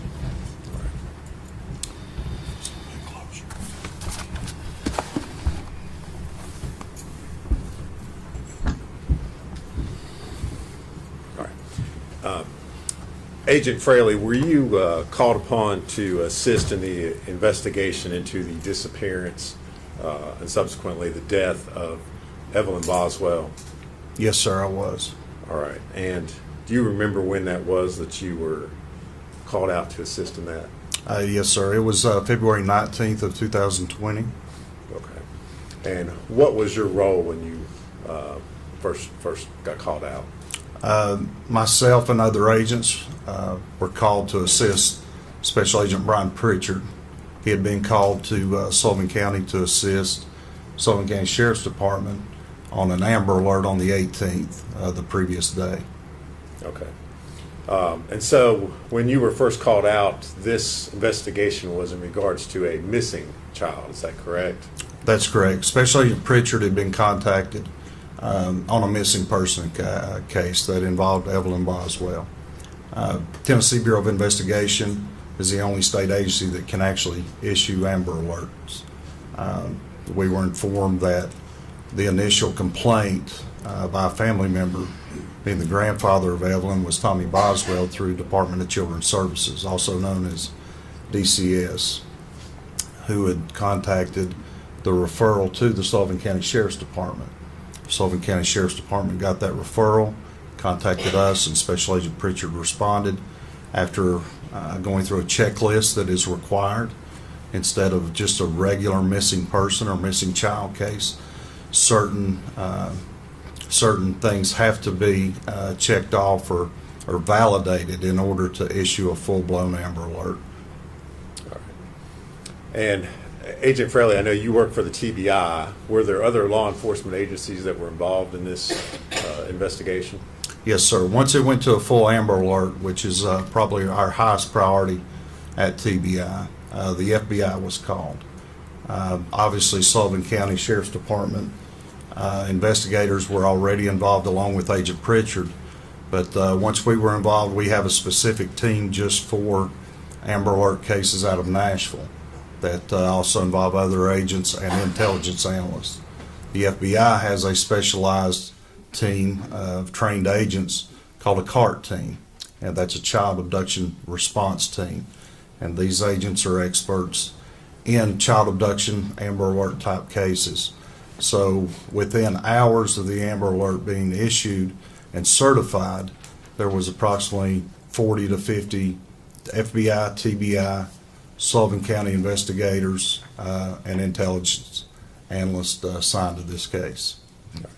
So a number of agents across a number of agencies, all out there, essentially, at least initially, looking for a missing child. Is that a Yes, fair sir. statement? That's Okay. correct. All right. And so over the first couple days of your investigation, did you participate in or were you aware of interviews that were done with the defendant, Megan Boswell? Yes, sir. Megan Boswell provided statements to a numerous amount of investigators early on, including me. All right. And would it be a fair statement to say that she gave you multiple different versions about what had happened and where her child might be located? Yes, sir. Repeated stories that we tracked down that turned out to be lies. Objection, Your Honor. That's speculation. As to the word lies sustained. May I continue? Yes. Just different statements that she had provided that turned out to be leads that we tracked down over the course of several days and several weeks. All right. And I guess let me ask you this way, Agent Fraley. Okay, I'm sorry. Were you all ever able to locate Evelyn Boswell? Yes, sir, we were. All right. And was that as a result of information? Well, I guess go ahead and tell me how it was that you were able to. So on March 6th, which this is fast forwarding 17 days since I was brought in with other investigators, 18 days since the initial report on February 18th. We'd been working around the clock, and like I said, there was 40 to 50 of us working, and a phone call was received by Tommy Boswell. Tommy Boswell had called in.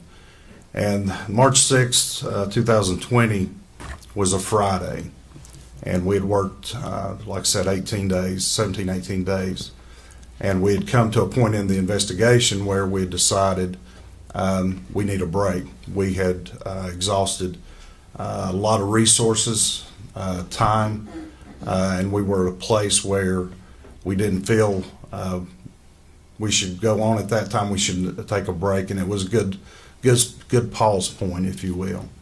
So on the afternoon of March 6th, again, it was a Friday, the plan was the investigators to go home, reset physically and mentally. We were exhausted, and try to just get a sense of normalcy, if you will, over the weekend and come back Monday. If anything would have come up, we would have responded. But in late afternoon on the March 6th, on the Friday, Tommy Boswell called in.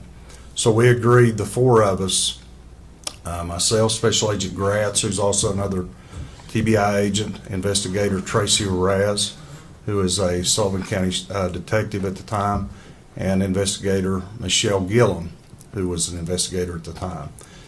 We'd been working together for those weeks. We decided, let me back up. Mr. Boswell reported that he wasn't sure if there was a storage. Objection is what Mr. Boswell says. Well, Judge, I'm not offering further.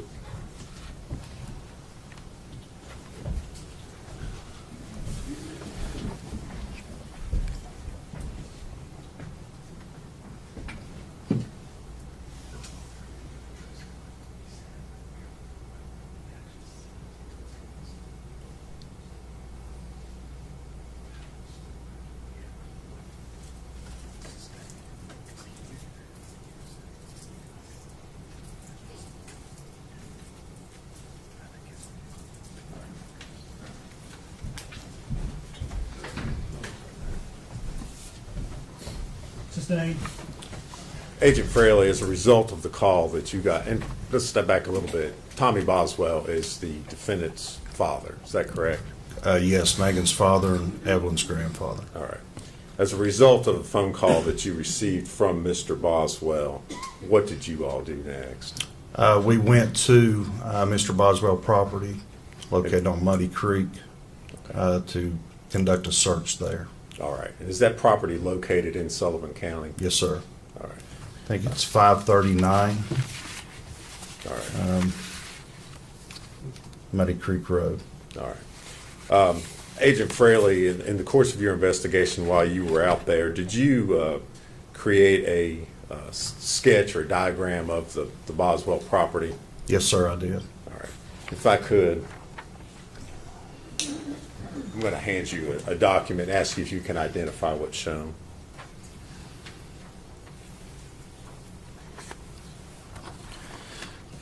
Excuse me. This is a hand-drawn document. It's a sketch of like an aerial view of the property there at Mr. Boswell's at 539 Muddy Creek Road, Bluntville, Tennessee. All right. And does that diagram accurately show the layout or the placements of various sheds, outbuildings, trailers, roadways there on the property? Yes, sir, it does. All right. Judge, we would move to make that exhibit number 6. Any objections? No, sir. Be full exhibit 6. And if we could, I'd like to publish that to the jury.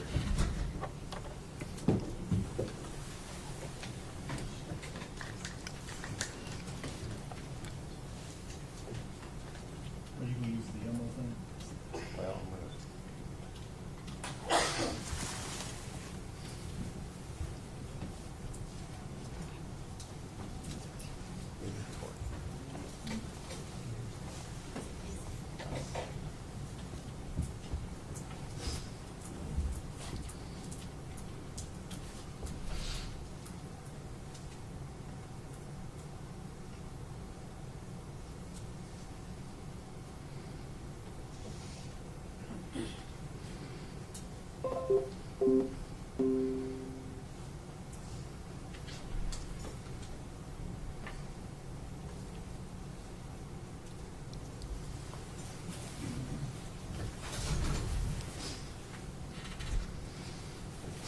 And Judge, Agent Fraley may need to step down. I don't know if he can.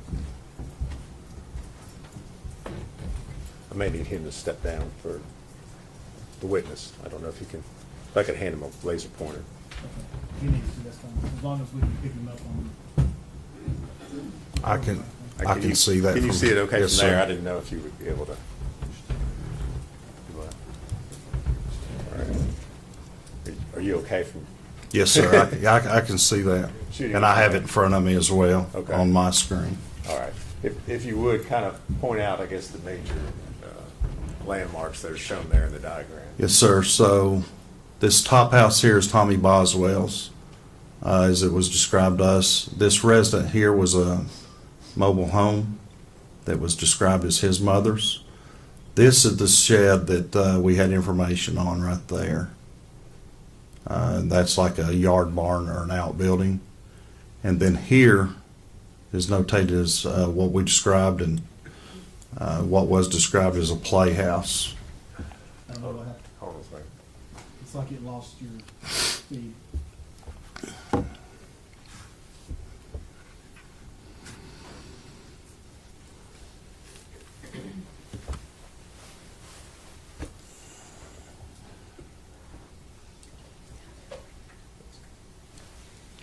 Judge, it's not connecting.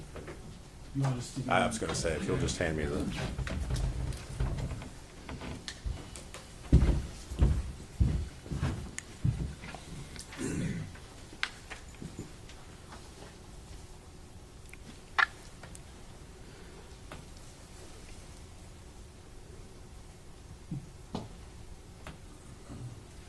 You gotta raise it up. It has to stay up. Maybe the laptop just came back. It did. I mean, Do it, something. There you go. You need me to disconnect the laptop, Judge? or- I can You can- change it. Okay. Zoom in and out. There you go. Continue. Yes, continue, please. All right. So yes, right here, behind that shed or yard barn, if you will, was a playhouse, and it's noted Playhouse ROE. ROE is an acronym for us for Recovery of Evidence, which was the body of Evelyn Boswell. Up in the right-hand corner is my notes are like a key to this, which indicates the date, our case number, the location, and my signature with the date, notating that I was the one that drew this sketch. Agent Fraley, you've got the driveway shown through the middle part of that diagram there. Was there any sort of gate or anything that, as far as being able to enter or exit the property? I recall, I think there was a gate at the bottom from Muddy Creek Road to the driveway. All right. Okay.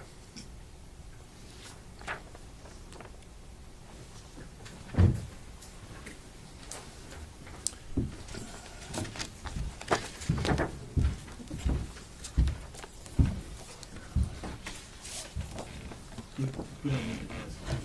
We don't pass it.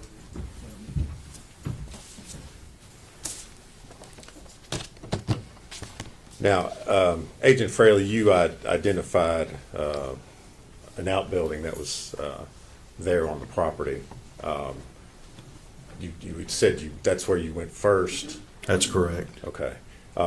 And I guess tell us what you found or what you observed when you went to that outbuilding. What was found there were multiple boxes of belongings of Megan Boswell that contained a variety of items specific to a young child. I recall there were clothing items, diapers, medicines, toys, those kind of things were the most common thing in those boxes.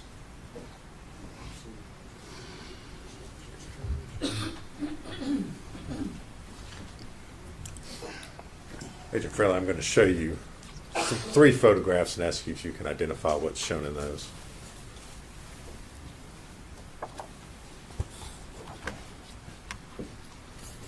And so the first one is the yard barn or shed that was described and depicted in the sketch. The home there to the right was, our understanding, Tommy's mother.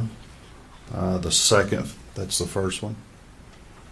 The second one is the same yard barn or shed, except in this one it has a picture of the what we were describing as a playhouse behind it. And then the third and final one is a closer photograph of the yard barn or shed with those items I just described. And those photos accurately show how that shed or outbuilding looked when you arrived there on March the 6th, 2020. Yes, sir, it does. All right. Judge, we would move to make those the next exhibits, which I think are 7, 8, and 9. Any objection? No, sir. Will be full exhibit. How do you want to display those? Well, I'll take another Shot? shot at trying to use the laptop.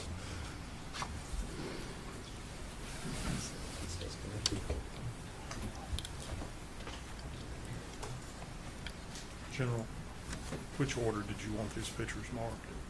Whatever. I want them the way he described them. First one, the yard barn with the home. Second one's the yard barn with the playhouse behind it. Third one's the close up to the yard barn behind it.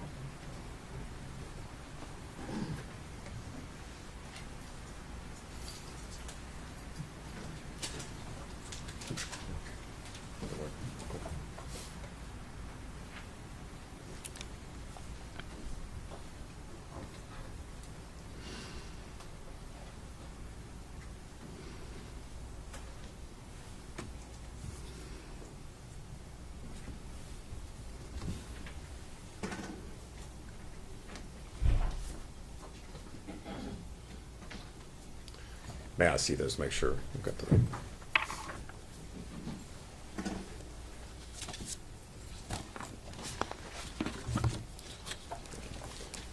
All right, Agent Fraley, I'm got up on the screen what's been introduced as Exhibit 7. If you would, tell the jury what they're looking at. So this is the yard barn or shed that I was describing. This was the home that was described to us as Tommy Boswell's mother, and then the items there that you can see with the open door inside of the shed or yard barn.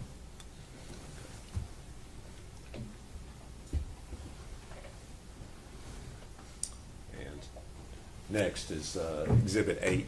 Yes, sir. Again, the yard barn with the door open, showing those items described. And this building here behind the yard barn is what I described and is notated on my sketch as the playhouse where Evelyn's body was recovered. And next, Exhibit 9. Yeah, again, that's just a closer photograph of the yard barn or shed with those items I described placed inside there.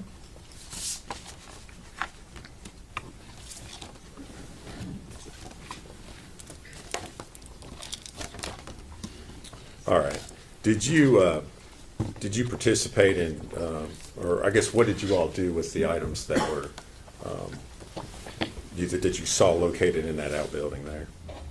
Those were obviously photographed and documented as what they were, processed. All right. Did you participate in that process, or were you just? Yeah, I think primarily the two inside there actually searching, going through the items was Special Agent David Gratz and Investigator Tracy Arras. Okay. Was that the end of your investigation or what you did there on the property? No, sir, it was not. Okay. What did you all do next? So we continued looking and led us to look inside the playhouse. All right. And we searched it.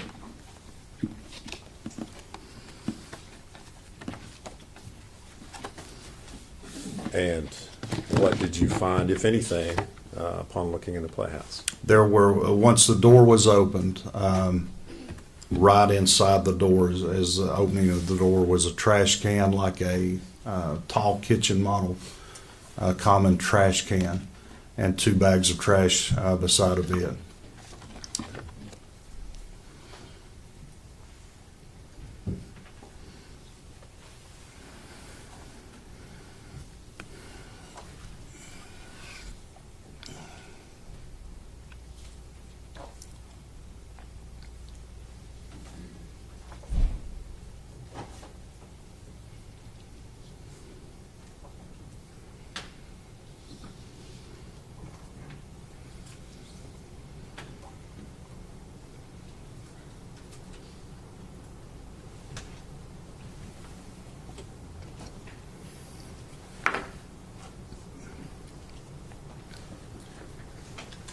Agent Fraley, I'm going to show you a number of photographs and ask you if you can identify what's shown in those. Yes, sir. The first one I'm reviewing is a standalone picture of what I described as the playhouse that was by. Okay. The second one is a closer of the playhouse, a closer proximity with the door open. The third picture is the same thing with the door open. Third one is a closer photograph with the door open. It does depict, the third one depicts the trash can with the bags of trash, as does the second one depicting the trash can. The first one, the door was closed. The next one depicting an open door with the trash bags and the trash can. The next one, assorted items that were inside the playhouse, and the they appeared at that time. They had been there longer than the trash can and trash bags. Again, picture from outside the playhouse looking in where the trash bag or the trash can was. And it's a closer picture that depicts a black trash bag in the top portion of the trash can. The next one is a picture of an area inside the playhouse that had this assorted items there that again appeared to be there for some time with dust and cobwebs on them. Next picture is another picture from right at the doorway. Again, the trash can, the trash bags. Again, another picture of the trash can with the trash bag, the trash bags. There's other items around these. I keep talking about the trash bags and the trash can because they were relevant to us because they looked like they had recently been put there. These other items had dust and cobwebs and looked like they'd been there for years, undisturbed. The last photograph I have is this is my hand in the picture. It's pulling back. It's over the trash can with what appeared to be a leg and a foot of a baby or a baby doll. It appeared at the time with the fleece blanket and the purple onesie, the clothing that had been described to us by Megan Boswell. Okay. When you made the observation that you made in the last, you described in the last photograph, did you do anything else with the trash can prior to the medical examiner's office? No, sir. At that time, we didn't. We stopped what we were doing. We'd found we'd found Evelyn, and we made phone calls. We had called the DA's office, advising them that we'd found her. We've called our chain of command, our supervisors, and the medical examiner's office, along with forensic pathology out of Johnson City, and waited till all those personnel arrived. Okay. And Agent Fraley, the photographs that you just described and identified, do they truly and accurately depict the scene as you saw it inside the Playhouse on March the 6th of 2020? Yes, sir, it does. Judge, we would move to introduce those as full exhibits at this time. No objection. There'll be full exhibits. I don't have any he went so fast I couldn't write it all down. Starts at 10. I don't know where it is.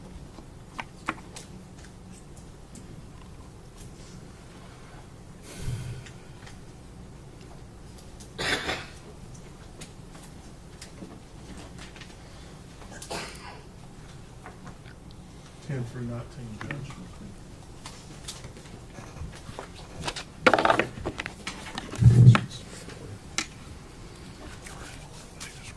Okay. Judge, if I could, I'd like to publish those to the jury.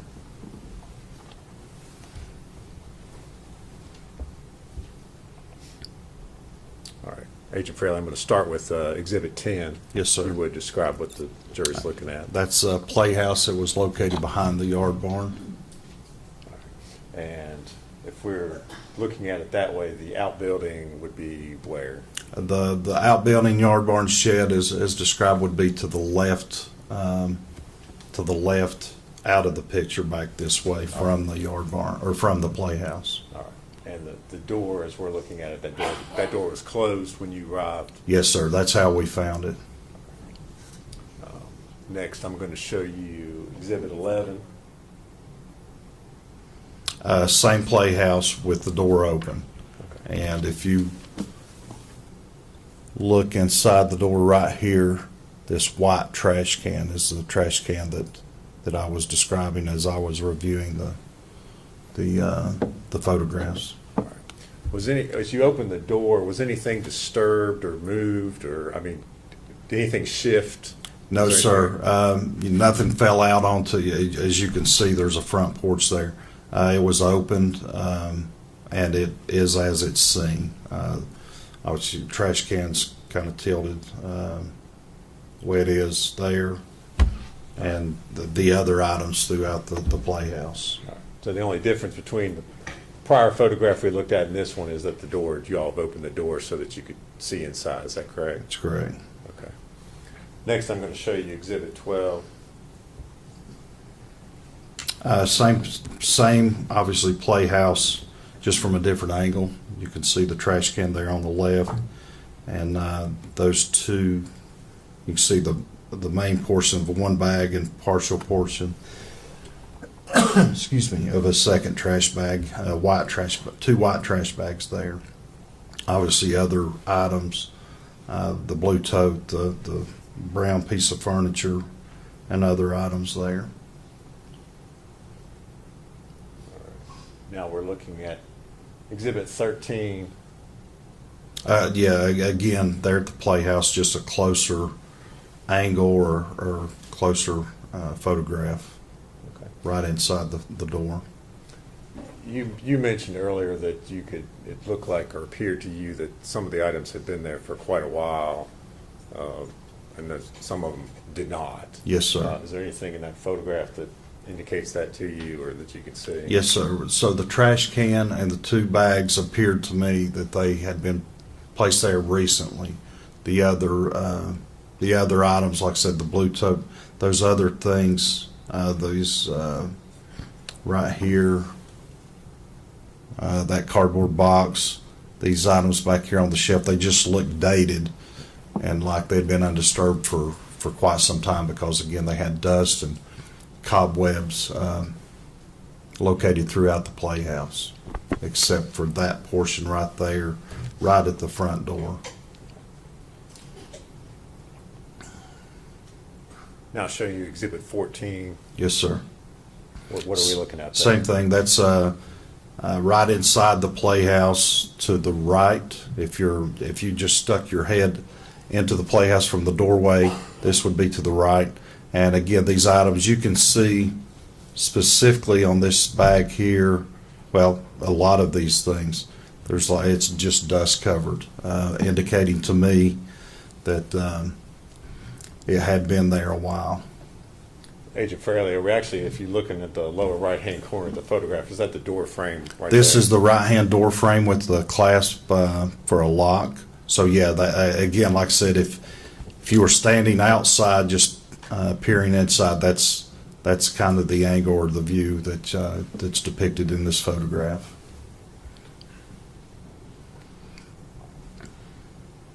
All right. Now showing you Exhibit 15. Yes, the trash can again, this is taken from outside the doorway. This is me here. So the photograph depicts me, and then inside here, and the trash can with the black trash bag unraveled at that point. Had the trash bag been pulled up out of the trash can, or was that Just as kind you of like saw the it? top was opened. All right. The trash bag remained in the trash can, but the top was opened. Now showing you Exhibit 16. Again, looking inside, it was a very small playhouse. I don't recall the dimensions, but maybe 10 by 10, 12 by 12, small floor plan with that, and then those were steps leading up to like a little loft inside that playhouse.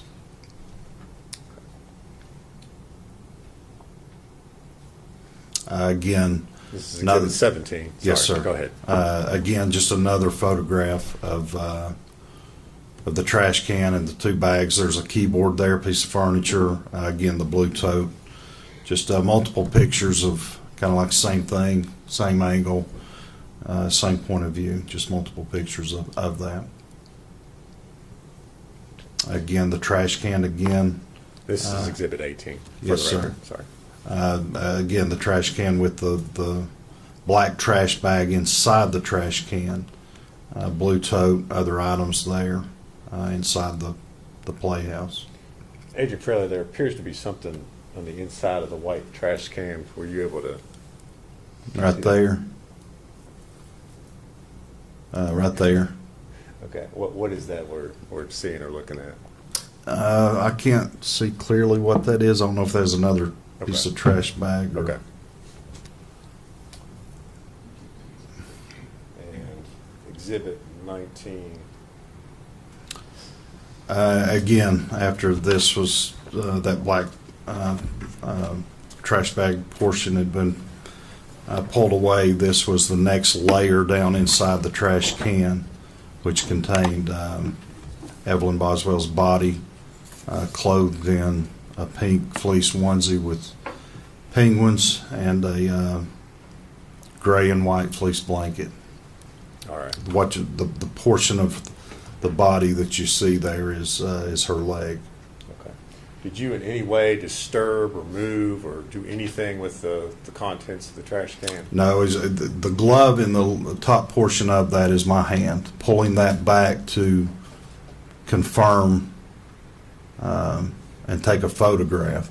That was the only thing we disturbed, Okay. if you will, All right. to take the photograph. And then at that point we stopped and then made the appropriate phone calls to the medical examiner, forensic pathologist, our chain of command, and the DA's office. Okay.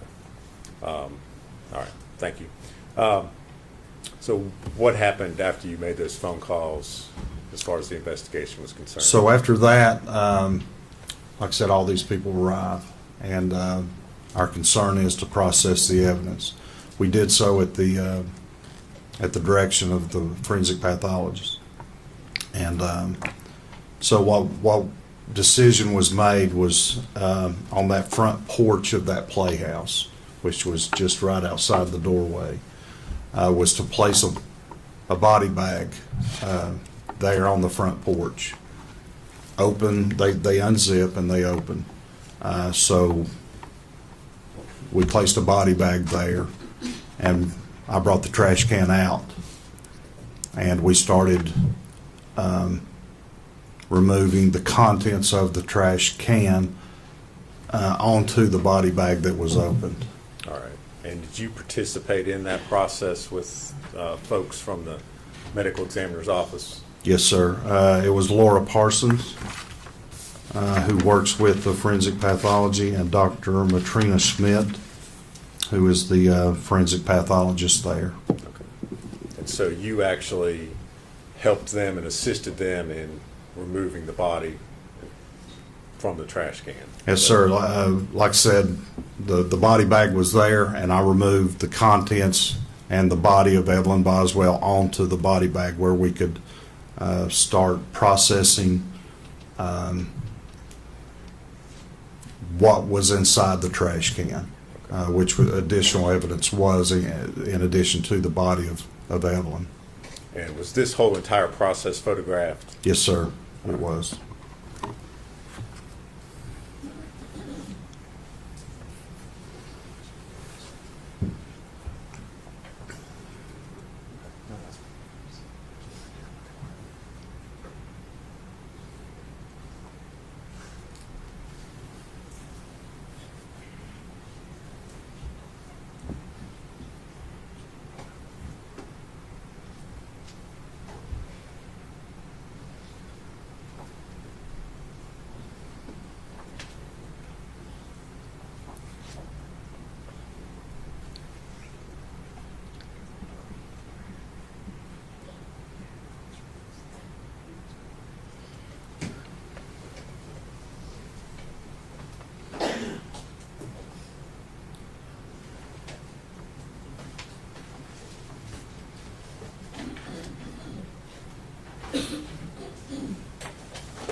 Agent Fraley, I'm going to hand you some photographs and ask you if you can identify what's shown in those.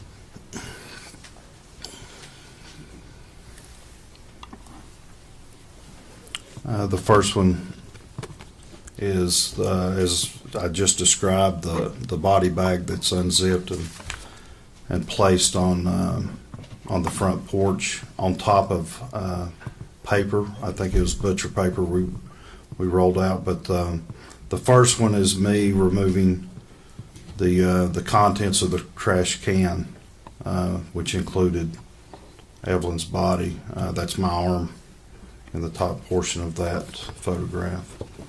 The second one continues that bag and the contents, Evelyn's body, being removed onto the body bag. The third one, the bag is out of the trash can at that point, and placed onto the body bag. The same contents, different angle, but it now has a evidence marker number 4 beside that, the trash bag and contents. Your Honor, if I need to slow down, I will. The next picture is the trash bag with me pulling back the trash bag, showing what's inside. That depicts a gray and white fleece blanket, and you can see where my hand is. It's a gloved hand. There's some aluminum foil there, evidence marker number 4.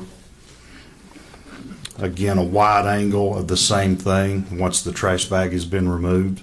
It's my hand there in the picture. It shows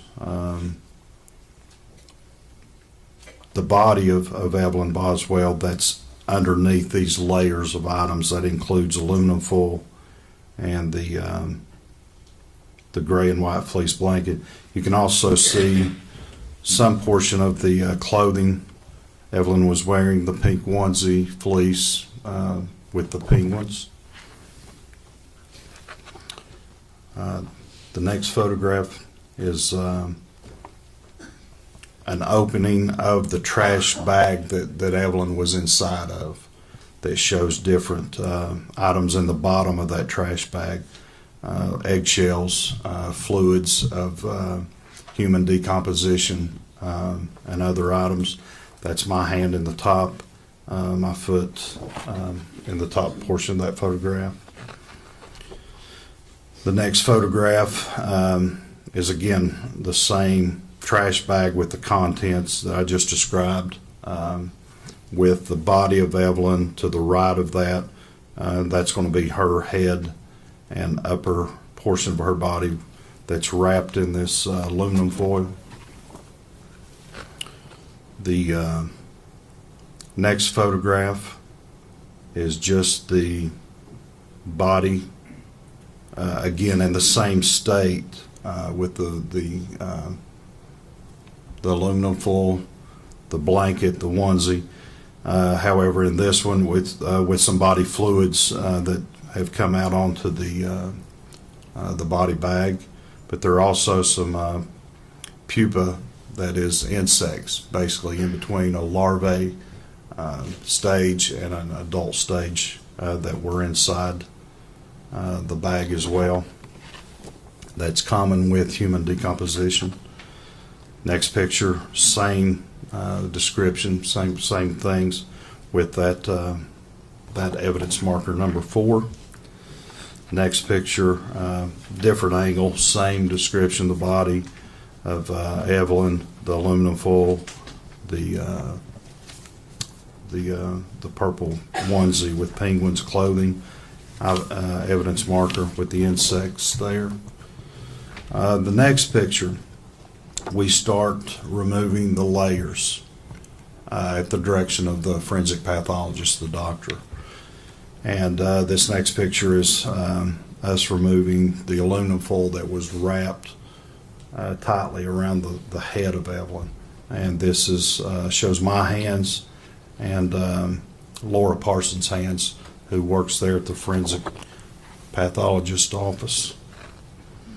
Next picture, same thing. We're continuing to remove the aluminum foil from her head. So this is the first picture that shows the head of Evelyn and her upper torso, and her head is in a backward position, situated abnormally, where the body had been shoved, that we believe down into the bottom of the trash can.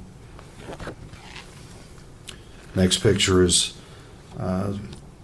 same picture, body of Evelyn with the aluminum foil removed, showing advanced decomposition, some body fluids there lying on the body bag. The next picture is a same picture, the body of Evelyn wrapped in this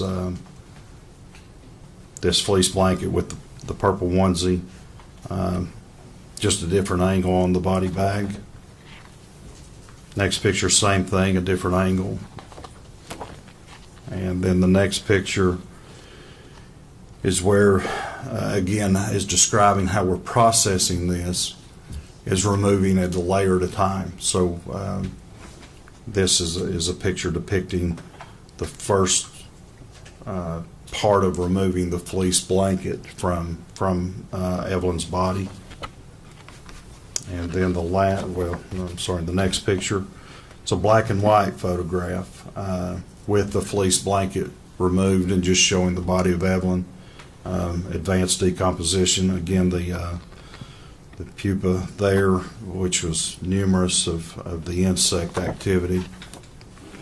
And then a color photograph, the last photograph, same picture of Evelyn's body in the pink fleece onesie there on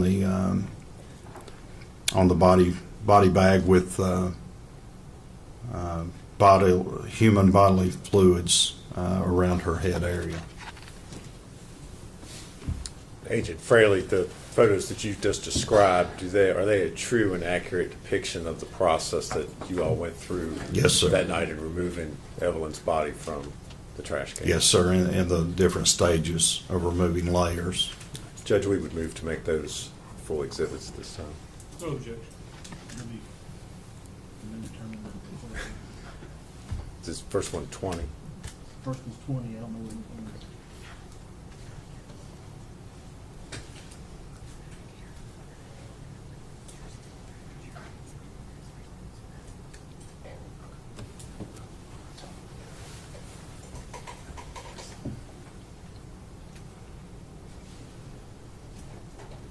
Are there going to be more series of photos?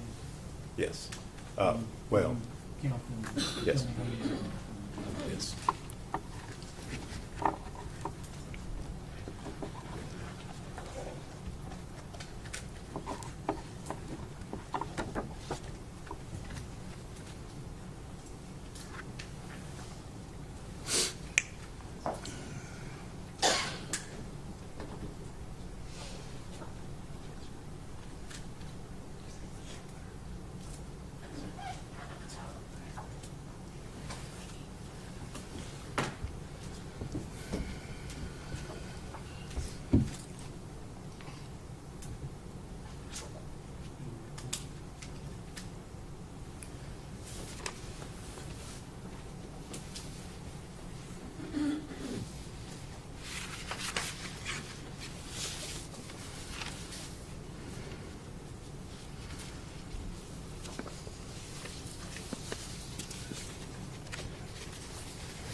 And Judge, I would ask at this time if we publish those to the jury. I'll start with Exhibit 20.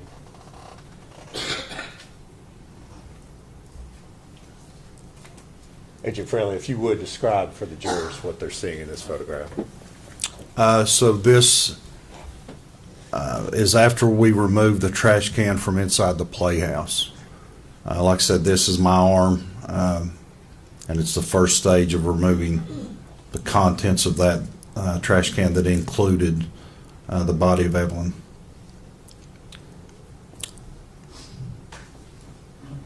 Next picture Now is, looking at 21. okay. This next picture is again, the continuing process where the bag is almost removed from the trash can that contained the same items. That's my hand there. And the top portion of that, Laura Parsons' hand here, who's from the forensic pathologist department. And now exhibit 22. Again, my hand and arm here with the contents of what was inside the trash can, same contents, the bag with containing Evelyn's body. Exhibit 23. This is the bag removed and placed. This is the body bag I explained with the evidence marker with me here in the background. And at this point in time, the bag has been completely removed from the trash can. Yes, sir, it has.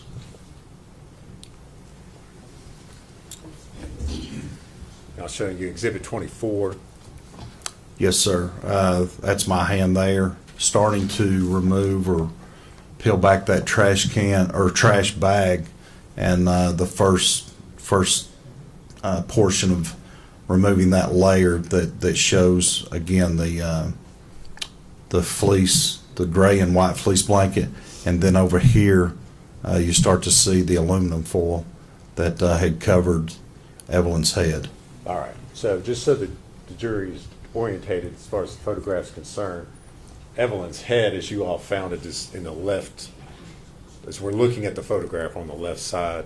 As we're looking at this photograph, her head would be right underneath where my hand is, covered in this aluminum foil. It's still inside the bag at this point.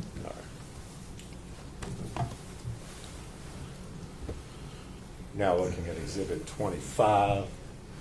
This is just the first photograph of Evelyn's body outside the trash bag. The trash bag has now been fully separated from Evelyn's body. Again, the evidence marker number 4. This is my hand here removing and holding the bag.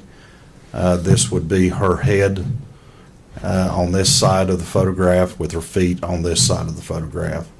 Again, as I've described earlier, the head was wrapped in this aluminum foil. All right.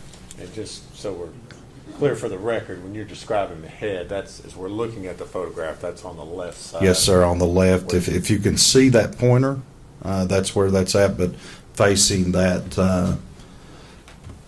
that photograph, the head's on the left-hand side, the feet on the right-hand side.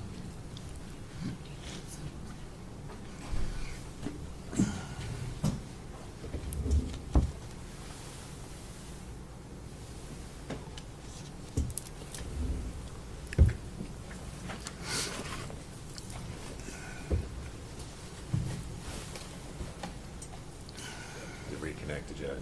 It has, but it's just got your blue screen. It's not doing anything.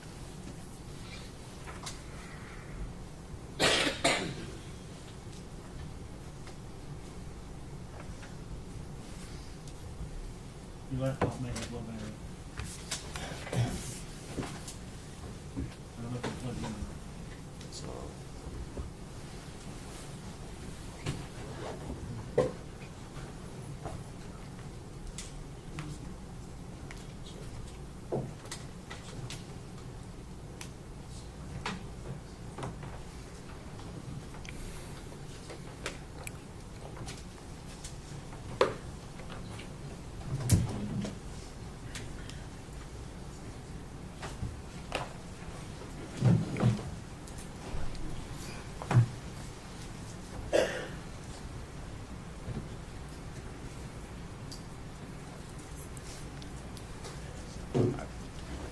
I'll just use the yellow, Judge.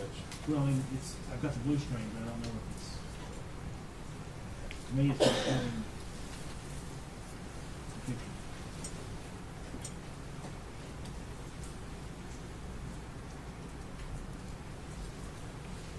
You should see what I'm seeing on the thing. That monitor on the camera.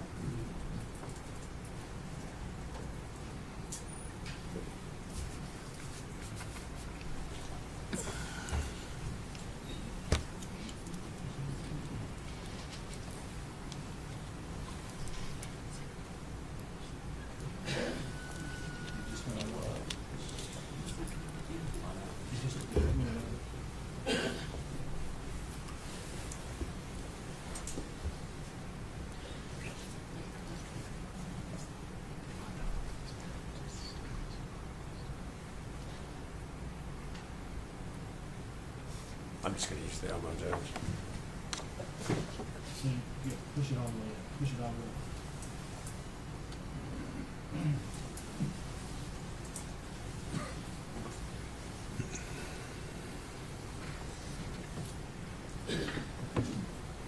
This is 26. This is 25, Judge. Okay. I believe we got disconnected, Agent Fraley. You were describing, looking at the photograph.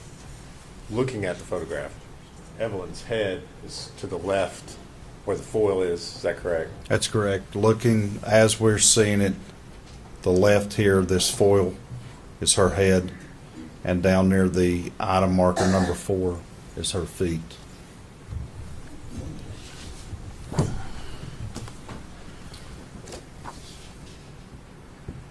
you back it up. On the very top of the top.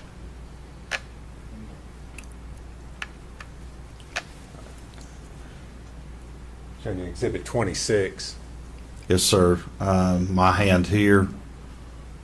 Another set of hands, Laura Parsons here. It's looking down into the trash bag that that Evelyn's body was pushed down into, and like I said, there is just assorted trash, eggshells, human decomposition fluids, and then on the right hand portion in the lower section here is that aluminum foil and the blanket with the body of Evelyn right there. And that's right after you all had removed the body from the trash bag. Yes, sir. Now showing you Exhibit 27.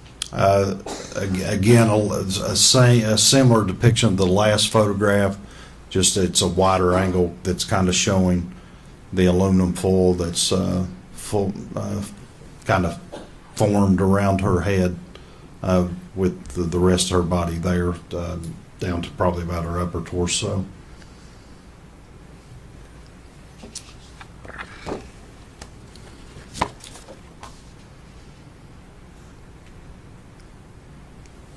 Again, here talked about the aluminum foil head again, the rest of the body. Right here's what I'm describing as the insect activity of mid stages of pupa. That is basically in between the larvae section and the adult section of the insect typical as flies. Now looking at Exhibit 29. Again, just a different angle of Evelyn's body that's underneath these layers of aluminum foil, fleece blanket, down to her clothing, the purple fleece onesie with the penguins. And At this point in time, you all have not removed any of the items from the body, is that correct? no, sir. No. Again, what we tried to do at the direction of the medical examiner and the forensic pathologist was remove these in layers. As you see, that's each picture's best we could do is a layer, taking it through the trash can to the trash bag to the aluminum foil to the fleece blanket down to the purple onesie. Now looking at Exhibit 30. Again, this is kind of just stepping overhead, looking down. Same photograph, Evelyn's body with the foil and the fleece blanket and the evidence marker number 4.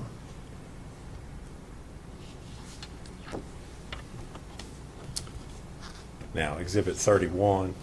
That's the first. Again, as I've described, taking this by layers.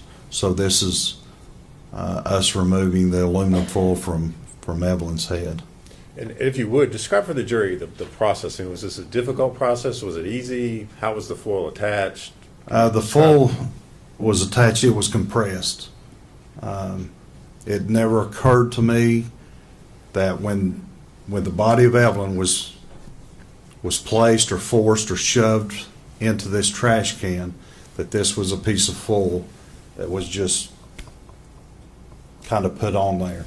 This appeared to me to be formed around her head with the contours of her face, the eye sockets, how they're concave. This was formed. It wasn't just happened to be there and the body of Evelyn placed there and it just happened to meet up. It was formed. Okay. So did it take you all a while to remove the foil from the body? Not long, no. Like I said, once we got there, we Laura Parsons and I separated the layers, as you can see depicting in these photographs, and that's as far as we went. Once we got I think the next one will be the fleece blanket. But once we got to the body of Evelyn in her clothing, which was this purple fleece onesie with penguins on it, we stopped. And I'll continue at that point. All right. I'm going to show you Exhibit 32. Right. Again, this is just a next step, continuing removing that foil from Evelyn's head. Okay. And at this point, it looks like you all have essentially removed all the foil. Yeah. Yes, around her sir. head. Yeah. It's off of the head and being pulled away by Laura Parsons.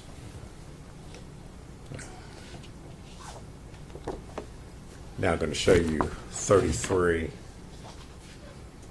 Okay, now this is a photograph of where we're at with the processing with the aluminum foil removed from her head. So this is her body with the next layer, which would have been that gray and white fleece blanket. Again, what I described earlier, this here appeared to us to be this fluid here was just bodily fluids of human, consistent with human decomposition. It's somewhat kind of tough to tell because of the way it's faced there, but is the blanket up there, is that around the head as well? So the head is here. This is her right arm. She would be facing to the top portion of this picture, but her head was in a manner that it was backwards. It wasn't normal as I'm sitting here or you're sitting here. It was backwards, and that's hard to depict here. But her body in this photograph is facing to the top of the photograph with her head tilted backwards toward the bottom of the photograph. That's her right hand right there. That dark portion out of that fleece, that purple fleece onesie. And the color is very dark because of the advanced stages of human decomposition. Now showing you Exhibit 34. So again, this is the same stage in that, where this is on the other side of the body, this being the head, this being the hand I just described. The pink, purple onesie with penguins, and the gray and white fleece blanket. All right. And again, from this angle, are we looking at the blanket there pulled up around the head? Yes, sir. It's covering like it had been pulled up and over the head. So that is the head on the right-hand side of this photograph with the feet on the left-hand side of this photograph.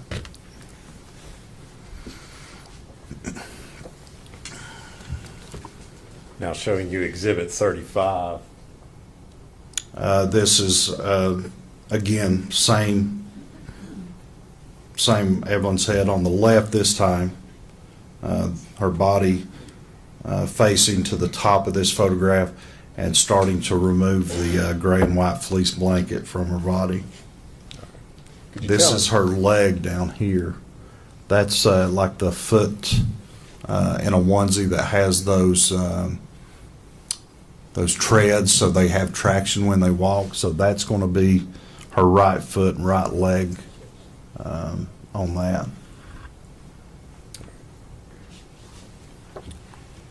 And now showing you Exhibit 36. Again, that's the next picture of the removal from the of the fleece blanket, the gray and white fleece blanket with her body there. And you see, again, that's going to be her right arm there and her right hand right there.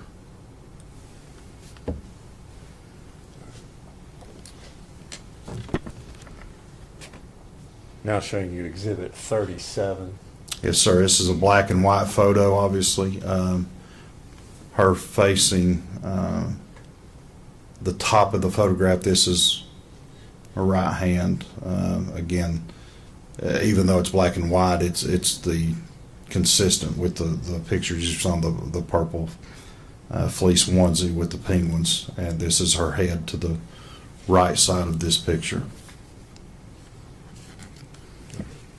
As we're looking at that onesie, had it been disturbed, or does that show the onesie as you all? That's as we finally removed the fleece blanket. That's the next layer as we found it. Okay, so the onesie was open. Yes. And, sorry, hold on one second.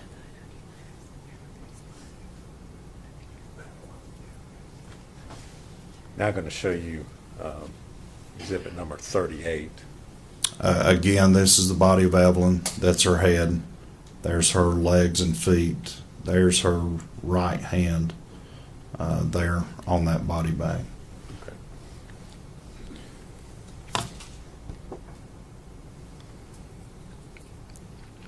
If we can, I'd like to go back. I'm going to show you exhibit 37 again. Okay.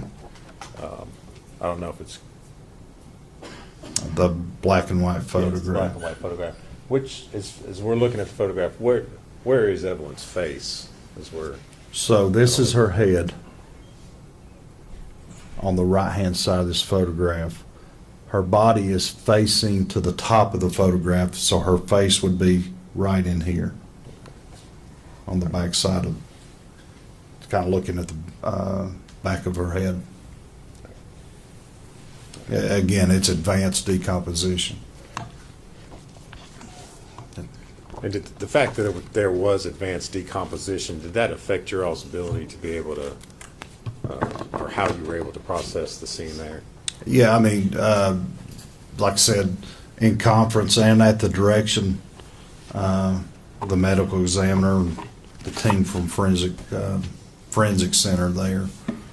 Once we got to this last picture of where we were at, the call was made, hey, we're going to stop here. We'll seal her body in the body bag, transport her to the forensic center for an autopsy at that point. And we continued processing the scene there for collecting the items. And we took those items to the Sullivan County Sheriff's Department, just where we had better lighting, better environment to log and process evidence items that were also discovered.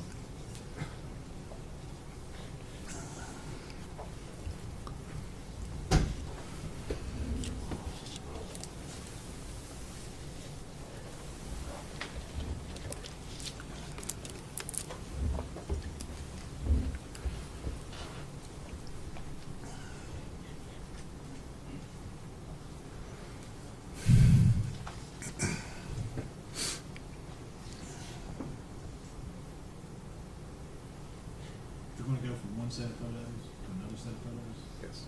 just leave that thing up. Okay. Because when you put it down, it electronically disconnects from the system. Which is why it would be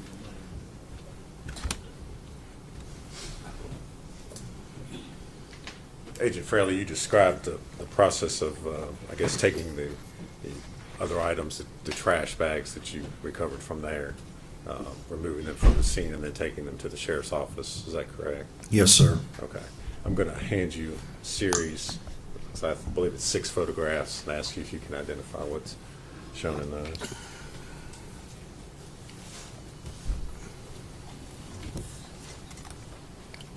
This first photograph is a picture looking over the top of the trash can, looking down in it. And the bottom of that, the most notable item is a Martha White chocolate chip wrapper with other items. Was that the trash can the body was found in? Yes, sir, it was. The next one is a photograph of the trash can with Evelyn still in it at this time. This was an earlier photograph taken prior to the removal of Evelyn in the trash can. What's important and noted here is a piece of chewing gum that is attached to the inside wall of the trash can.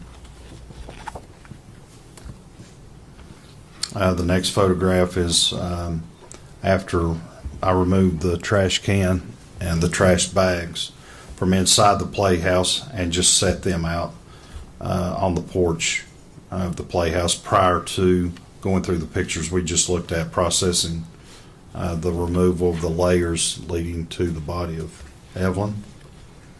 Just another picture, trash can. Evelyn still remains in there. You also see the chewing gum on the inside wall of trash can there, and the other bags of trash. This next one is the 2 bags of trash that was removed from the playhouse with the trash can. Another angle of those 2 bags of trash that was removed from the playhouse there on the front porch of the playhouse. So were there any other items besides those 2 bags of trash and the trash can that were taken out of the playhouse? Not that I recall. It was all the trash bags and what remaining contents of the trash can. Okay. The 6 photos that you've just described and identified, do they true and accurately depict those items as you found them on Yes, sir. March the 6th, 2020? Yes, sir, they do. Judge, we would move to introduce those, I believe, it's exhibits 39 through 44. Go, Judge. You full exhibits 39 through 44.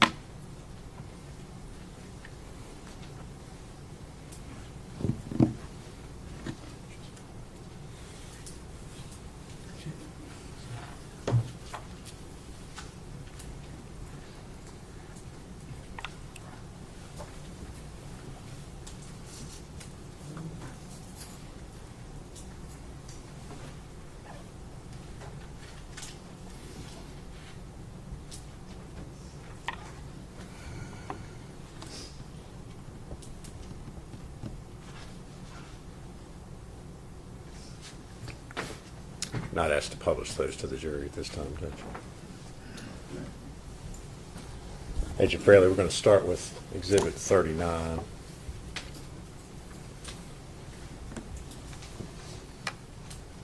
Yes, sir. Again, top view looking down into the trash can. And like I said, the most notable thing that's descriptive is a Martha White chocolate chip cookie bag. All right. Anything else in the trash can besides that on the bottom? Is that There's... Is that what was found when you removed the trash bag? Yeah, so once we removed the body, the trash bag that contained the body, this was in the bottom of that.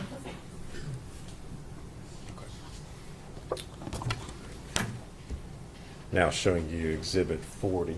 Yes, again, a top view again of the trash can that shows the fleece blanket and chewing gum there on the inside wall of the trash can. And if you would, just kind of point out or use the sorry, laser yeah. pointer to show what. Yeah, so this right here, it's a piece of chewing gum that was removed, collected as evidence, and sent to our crime lab. And again, there's that fleece blanket that we've been going through earlier. All right. So that was taken before the body was removed from the. Yes, sir. Now showing you Exhibit 41. Again, this was prior to processing This was just simply removing those items. That includes the trash can and these 2 trash bags from inside the playhouse. That's prior to laying out the body bag and removing the trash bag with Evelyn's body onto this front porch. But this is where that all of that was processed in the field prior to transporting Evelyn to the forensic center for autopsy, and prior to collecting, processing, bagging, and packaging the items, the other items, to go to our TBI lab for analysis. Again, same. Exhibit 42. Yes, sir. Same picture, or same items, just different angle. 2 trash bags, trash can. And again, that was taken before you all had. Yes, sir.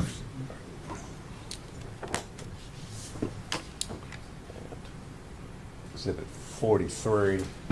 Just the 2 trash bags with the trash can out of the view of this particular photograph. And finally, exhibit 44. Again, just a different angle of those 2 trash bags without the trash can in that photograph. And both of those, are, like I said, were on the front porch of the playhouse. Okay. And those 2 trash bags, you all, when I say you all, I mean law enforcement took them and inventoried what was in there. Yes, sir. Later on, is that correct? Yes, and any evidence that was collected that we believe to be probative was sent to our lab for examination.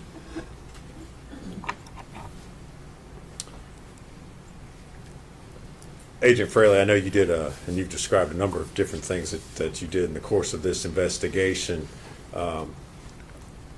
Did you personally interview Ms. Boswell during this whole process? Yes, sir, I did. And in the course of your interviews with her, at some point in time, did she make a statement to you in which she finally admitted that Evelyn, in fact, was not missing, but was, in fact, dead? Yes, sir. On February 25th, at the Sullivan County Sheriff's Department, Sullivan County Sheriff's Detective Jonathan Licklauder and I interviewed Megan. Okay. And at that time, she told you all that, in fact, Megan was deceased. Is that Yes, right? she. Okay. That among other things as well. Okay. Yes, sir. During that interview, did she describe or give any description of the clothing that Evelyn was wearing? She did. Described a purple fleece onesie with penguins on it that she was clothed in. Okay. Did she describe anything else that was with the body or with Evelyn? Yes, she had stated she had wrapped her in a dark fleece blanket. All right. And how did you? I know we've seen pictures, but how did you find Evelyn? What was she wearing, and what was Those she wrapped in? exactly what Megan had described to us for the clothing and the blanket. All right. Thank you, Agent Fraley. If you Yes, would sir. answer any questions, Mr. Scott or Mr. Bond. Jury's lunch is here, so we're going to break. We'll be back about 1:15. So, ladies and gentlemen, I'm going to have you go with your court officer. Let's stand, please.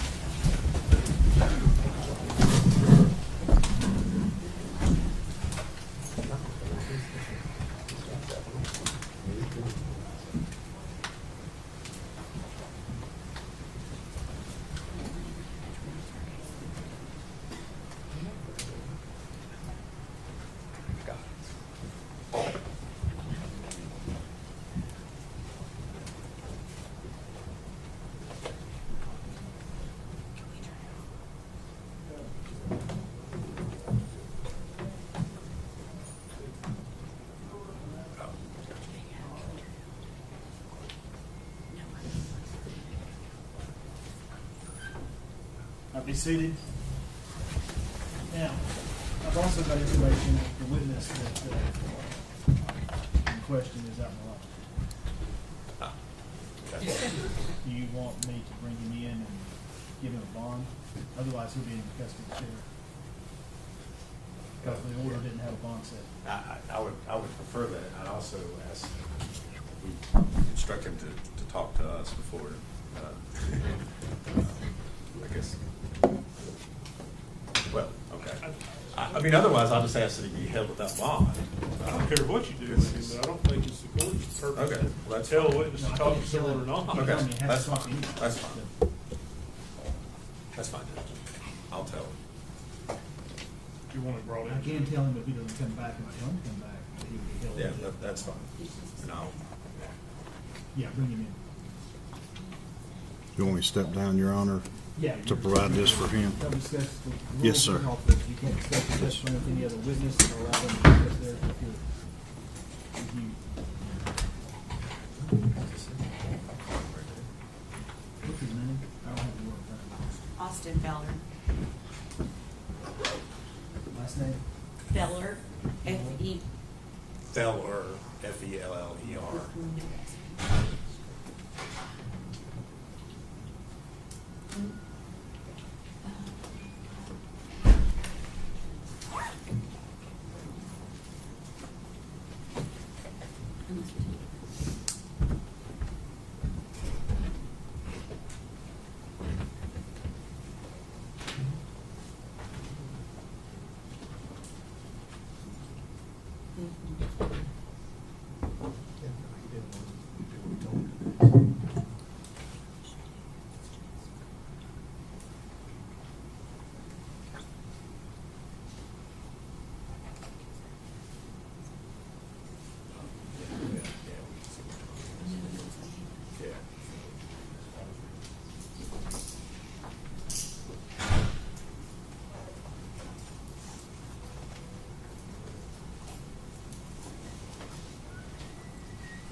This one?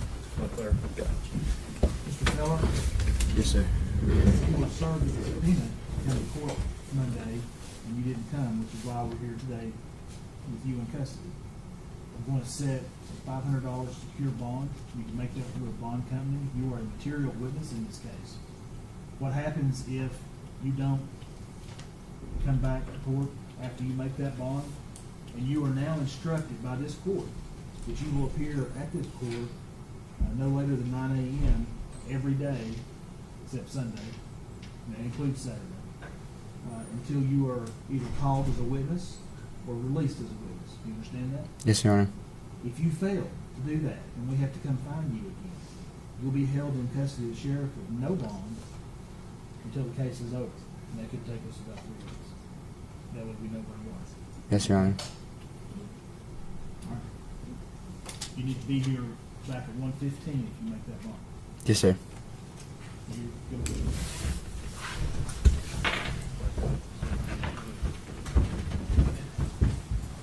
General, if you don't mind, now, close it. If you don't mind, just sort of save the ball of testimony for a moment. All right, we'll be back at 1:15. Court stands in recess. Judge, I wanted something with a bond on it. Did you guys remove your mic from your table? Is it still on? Yeah. I got sent that off because I thought we was cutting our mic off.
Yeah,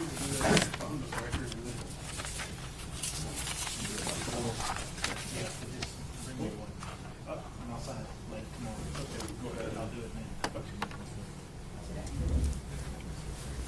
Yeah, we'll have an issue about statements.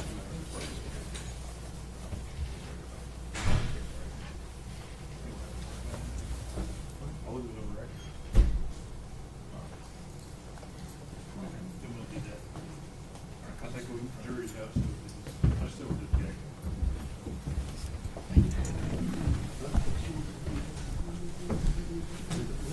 Or you can try this.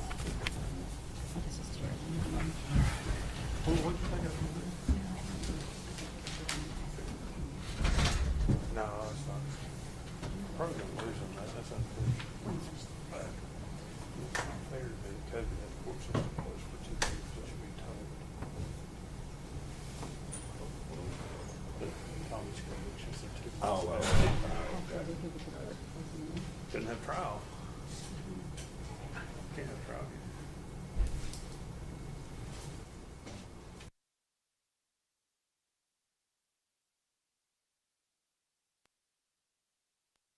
One of the issues that came up when the state dismissed one count of the indictment, and asked that prior to me cross-examining or asking Mr. Fraley about any statements that Ms. Boswell made to him, that I bring that up outside of the presence of the jury.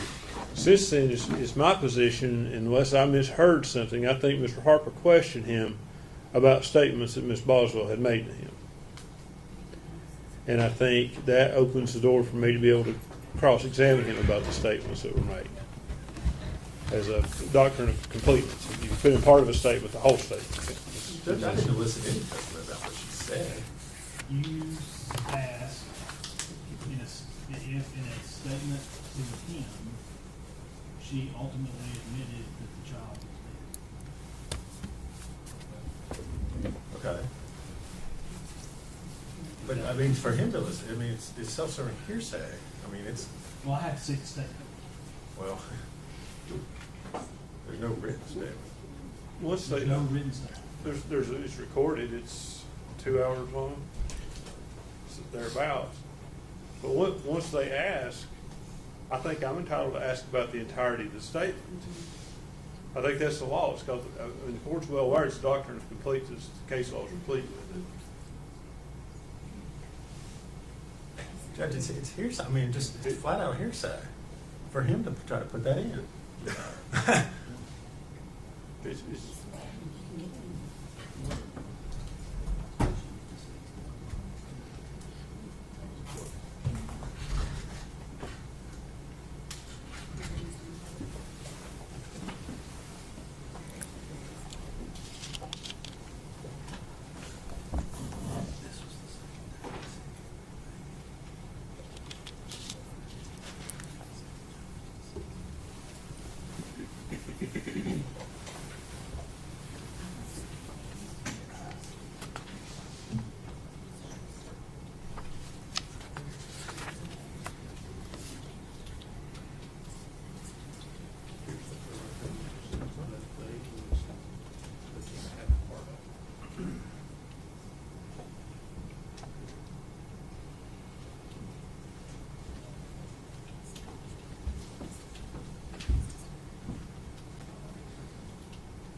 Well,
looking at the newest edition of Tennessee Law of Evidence, 7th edition.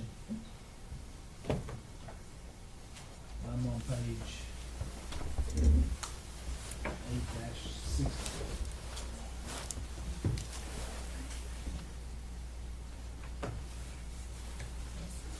Under Rule 803, 1.2, admission by party opponent. A statement offered against a party that is A, the party's own statement, is not excluded by the hearsay rule.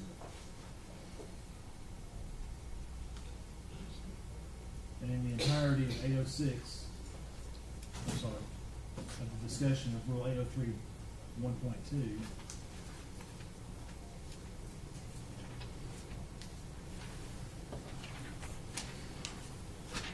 Hard to say it just now. well, in the book, it's section 8.061. But the rule is actually 803, 1.2.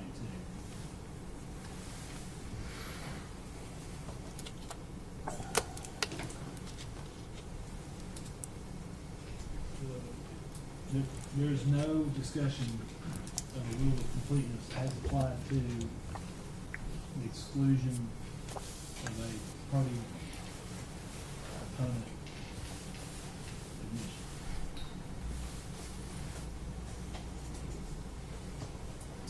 The only thing it says is that the person against whom the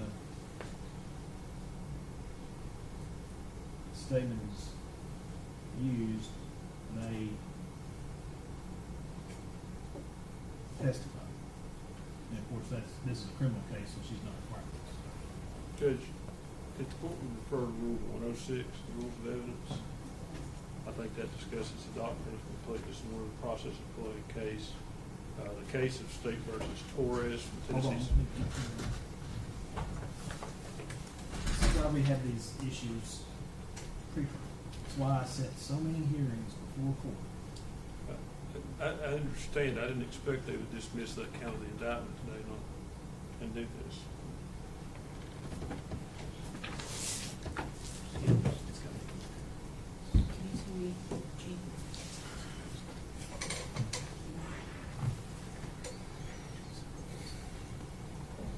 One what?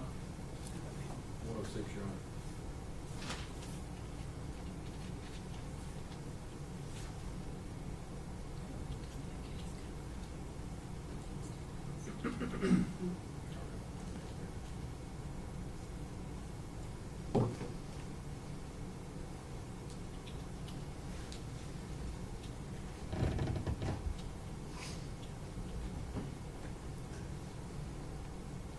Gene, do you have a first attorney that talks about a witness statement in that case? I'm sorry? What happened in this case?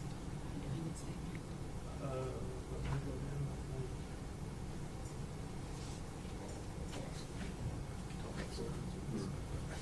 It's just the statement.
So, under a 106 evaluation,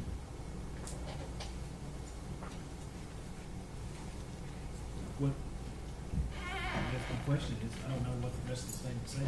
Well, that's exactly my point, Judge. There's nothing misleading about what I asked. I didn't ask anything about what Ms. Boswell said. I didn't elicit any testimony whatsoever about a statement that she made. All I asked was whether or not she admitted that she was dead. There's nothing misleading about that, and nothing about what he's going to ask as far as that. All it does is further their theory. It doesn't in any way clear up any misconception or misleading information that I may have presented from that. According to this Torres case from 2002, in the defendant's murder trial, the court erred in denying the admission of the videotape of defendant's statements. However, the error was harmless because the evidence of defendant's guilt was overwhelming and nothing on the videotape remotely implied that the defendant was innocent of the crime. So, not knowing, I don't know what's on this tape. I haven't seen it. Today, hearing about it. So that's what I'm asking. Judge?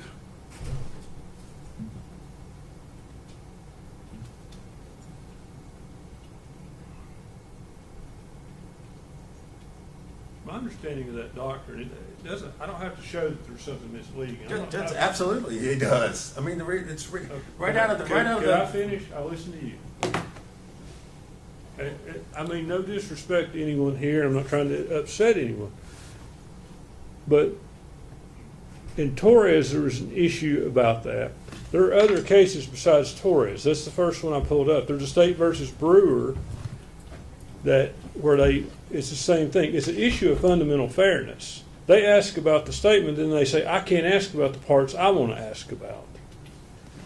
And if we need to take a minute, I've asked the court for a minute so we can print a couple of those cases and make sure I want to do this right. I know you want to do it right. Yeah. You've got the cases on the other. Okay. Judge, I think there's a good explanation in the unpublished case of State versus Dylan Brewer. That could be found at 2019 Westlaw 1109917. I forwarded that to your assistant and asked her if she would print it. I have not. And I've given that citation to the state as well.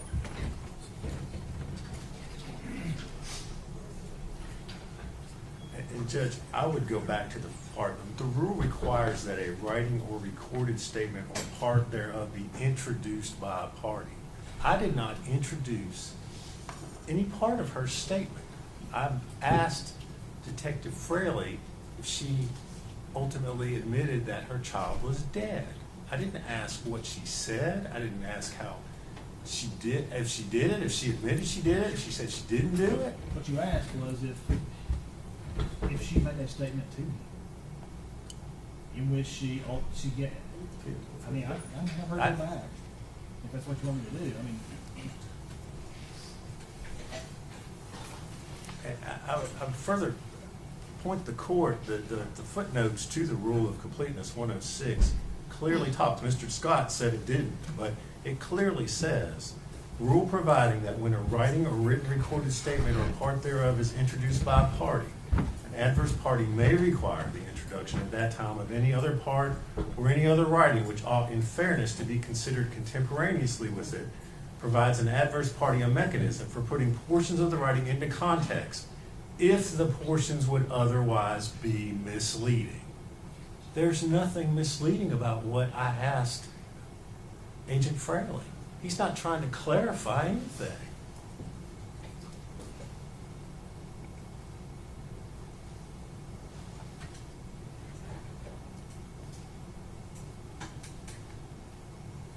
Unless he's in some way trying to insinuate that the child wasn't dead.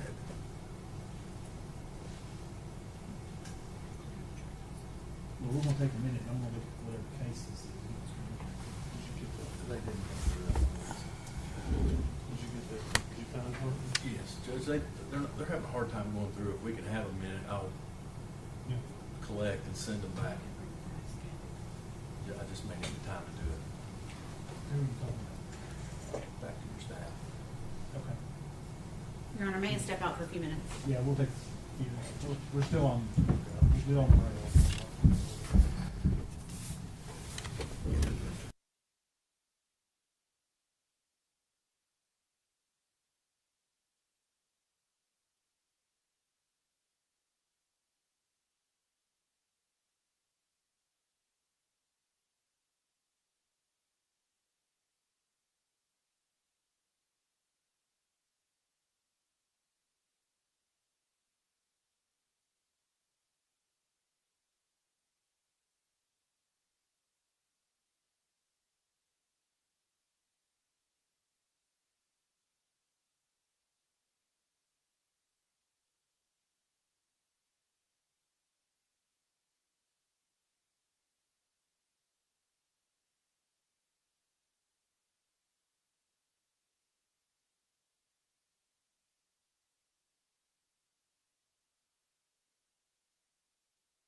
Mr. Scott, you've handed me four cases. Four, I think. Here it here. Judge, I handed you the unpublished case of State versus Brewer, and that case contains a pretty good explanation that it does cite to several published cases. If you go to, if the version you have of Brewer has a page 12 at the bottom, does it?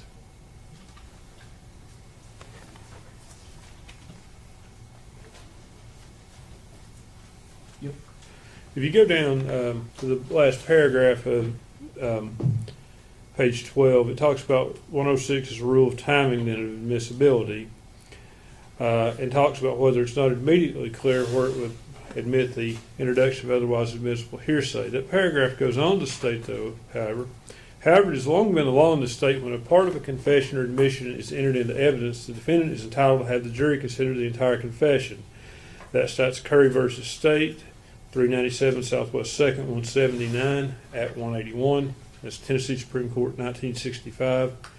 And Samblin v. State, 387 Southwest 2nd, 817 at page 820, and that's, again, Tennessee Supreme Court, 1965. And they go on in this case, they talk about when a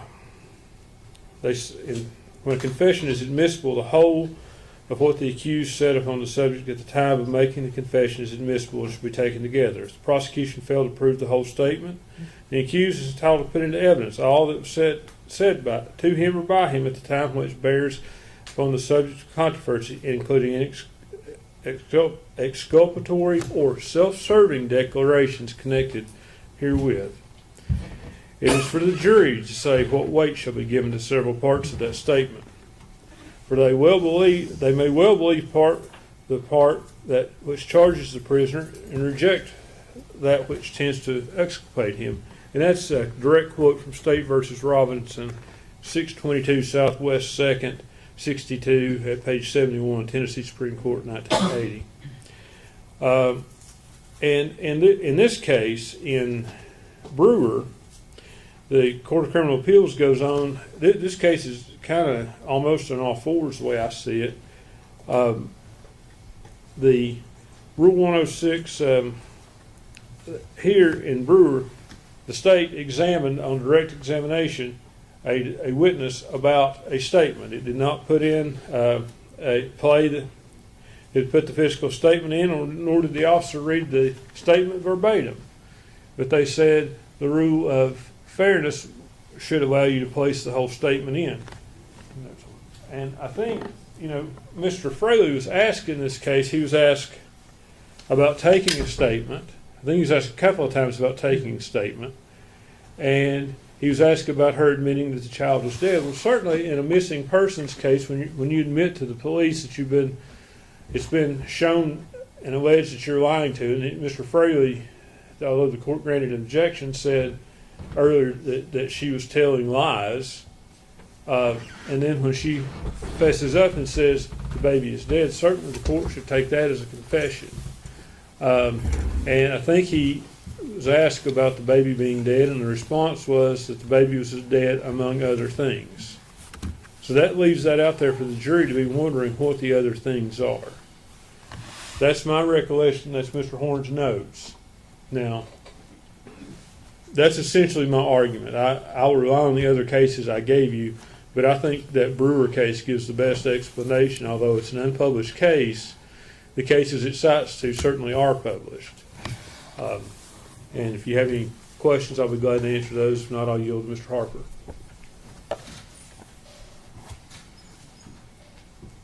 Yeah.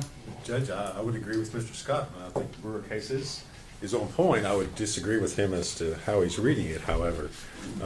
One, I don't think anything about what I elicited was in any way a confession by Miss Boswell. And two, I would rewind a little bit from where Mr. Scott quoted on page 12 of the opinion. Because the danger that we're trying to avoid here is misleading the jury by providing only inculpatory parts or parts that somehow make the defendant, put the defendant in a bad light, and not putting forth the parts that are inculpatory or in some way would mislead the jury about the proof. And then the paragraph above where Mr.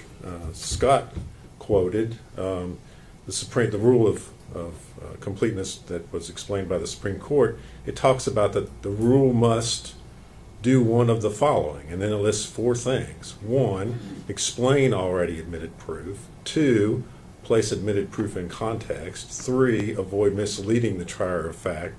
Or 4, ensure a fair and impartial understanding of the already admitted proof. Well, what he's trying to elicit doesn't do any of that stuff. See, that's my problem. My problem is I don't know what he's trying to do. Well, I've not been told yet. all right, I guess I'll go ahead. I believe he's trying to elicit that what Ms. Boswell told Agent Fraley was that her... Fraley step out.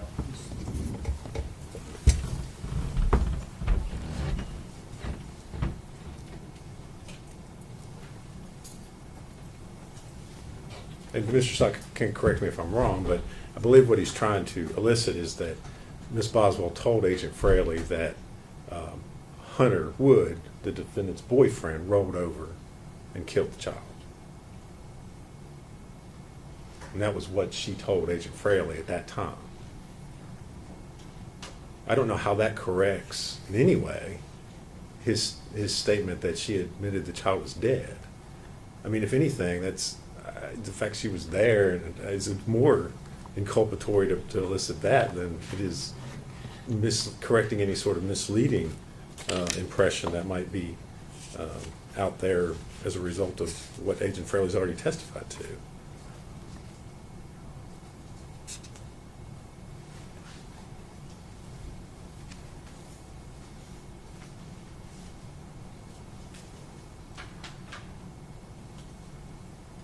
Are you satisfied that that's an accurate summary of what the proof is, or do I need to hear the whole 2 hours? I would, Because there's, in this case of Jacob, I don't recall which one it is, but I read that one of the arguments was that the defendant on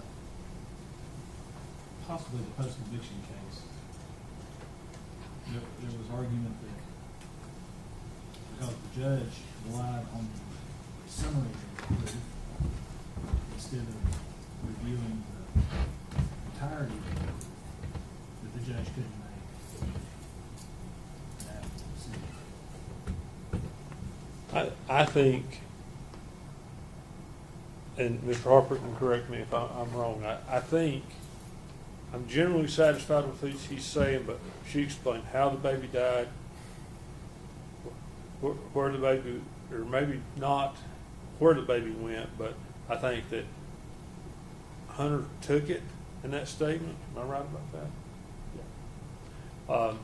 She gives an explanation, and I guess what I'm trying to say right now is it's fundamentally unfair, and I think it does satisfy at least 1 or 2 of those things that Mr. Harper's talking about in the paragraph above from Brewer.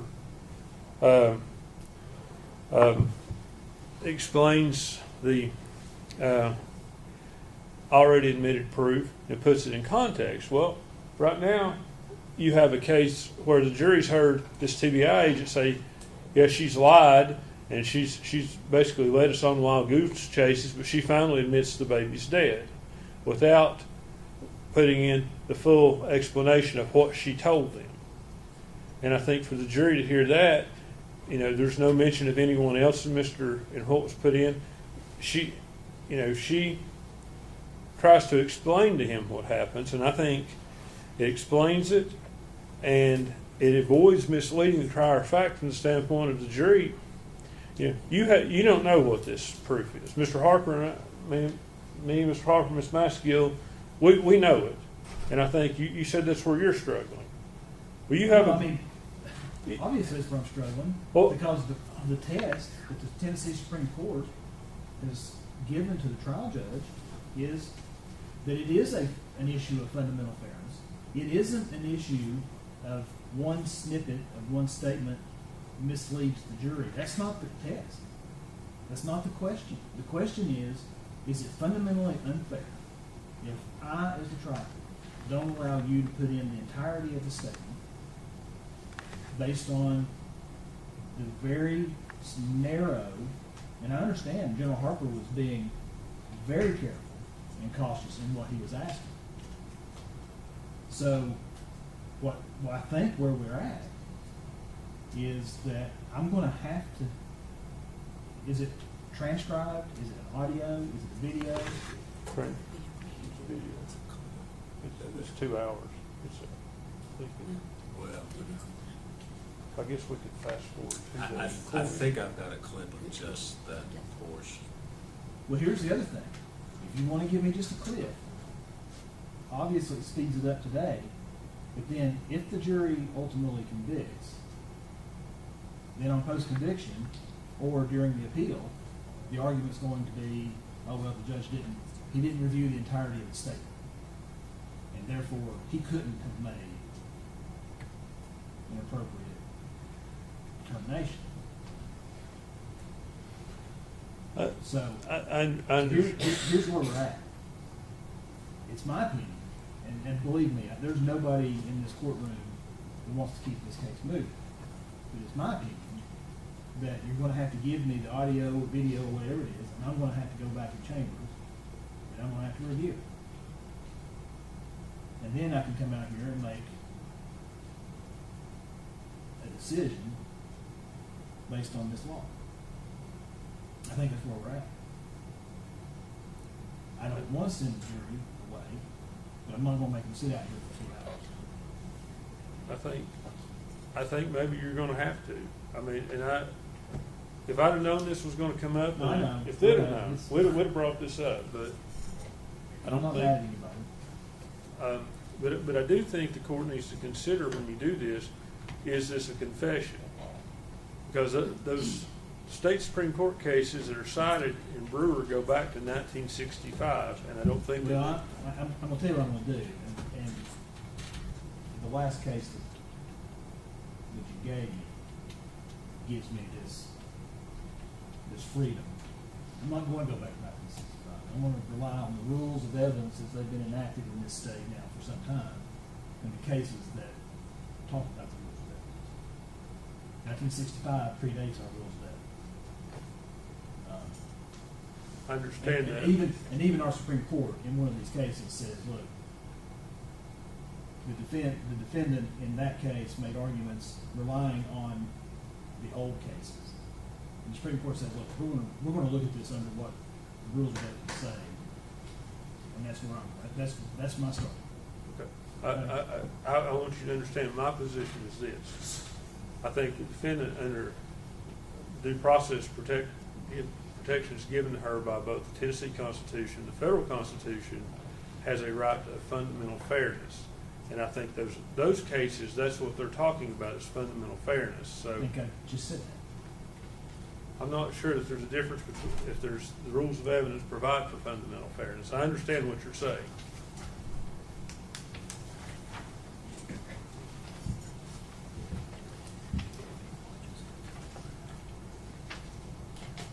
Let's make that exhibit. And if I'm wrong, I think we're on the same page at least, is what needs to be done.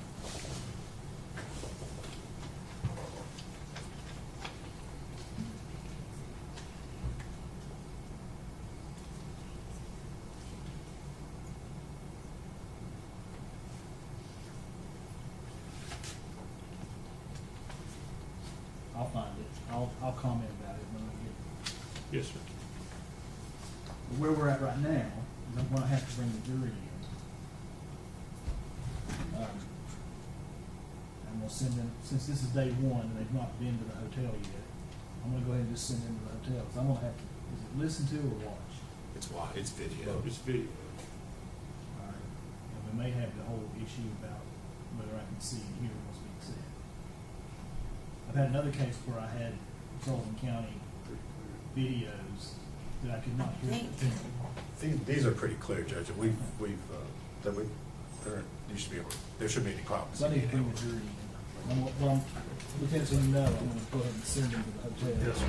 Let them get settled in. And we all have to know. Yes, sir. We'll start back at 9 o'clock.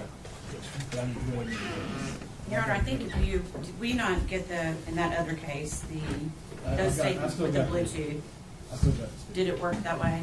Okay, But I had to think about it. okay.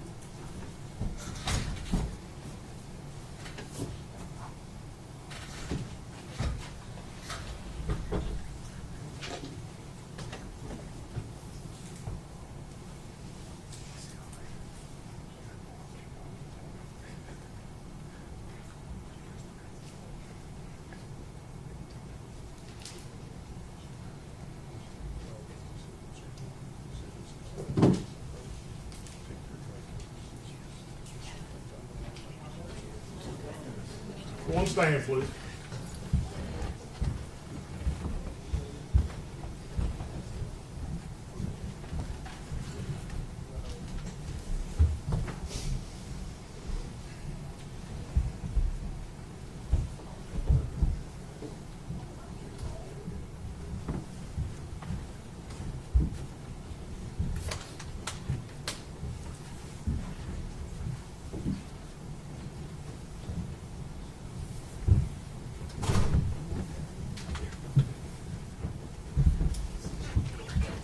You may be seated, thank you. All right, ladies and gentlemen, I hope you enjoyed the lunch first. Second, we've got a legal issue that's come up that I have to do a little bit of research so I can come to the right conclusion. And it's going to slow us down a little bit.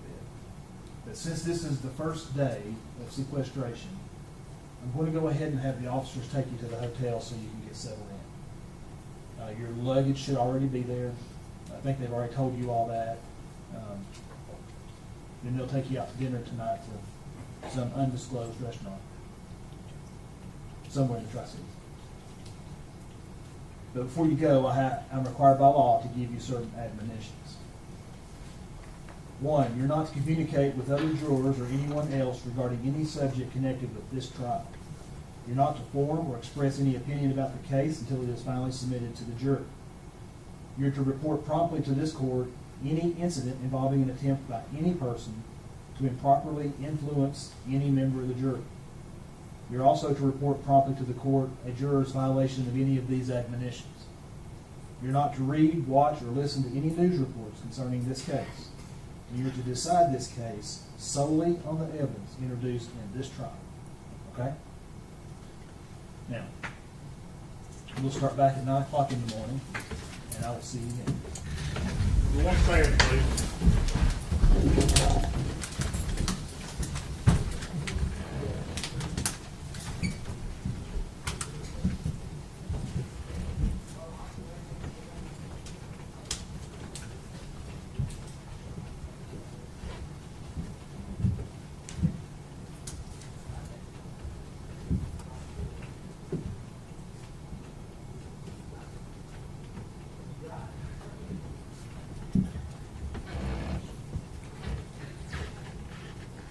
You may be seated, thank you. All right. Hans, y'all, we'll be in recess till 8:30 in the morning. I need y'all to get that statement to me and James. Judge, may we approach?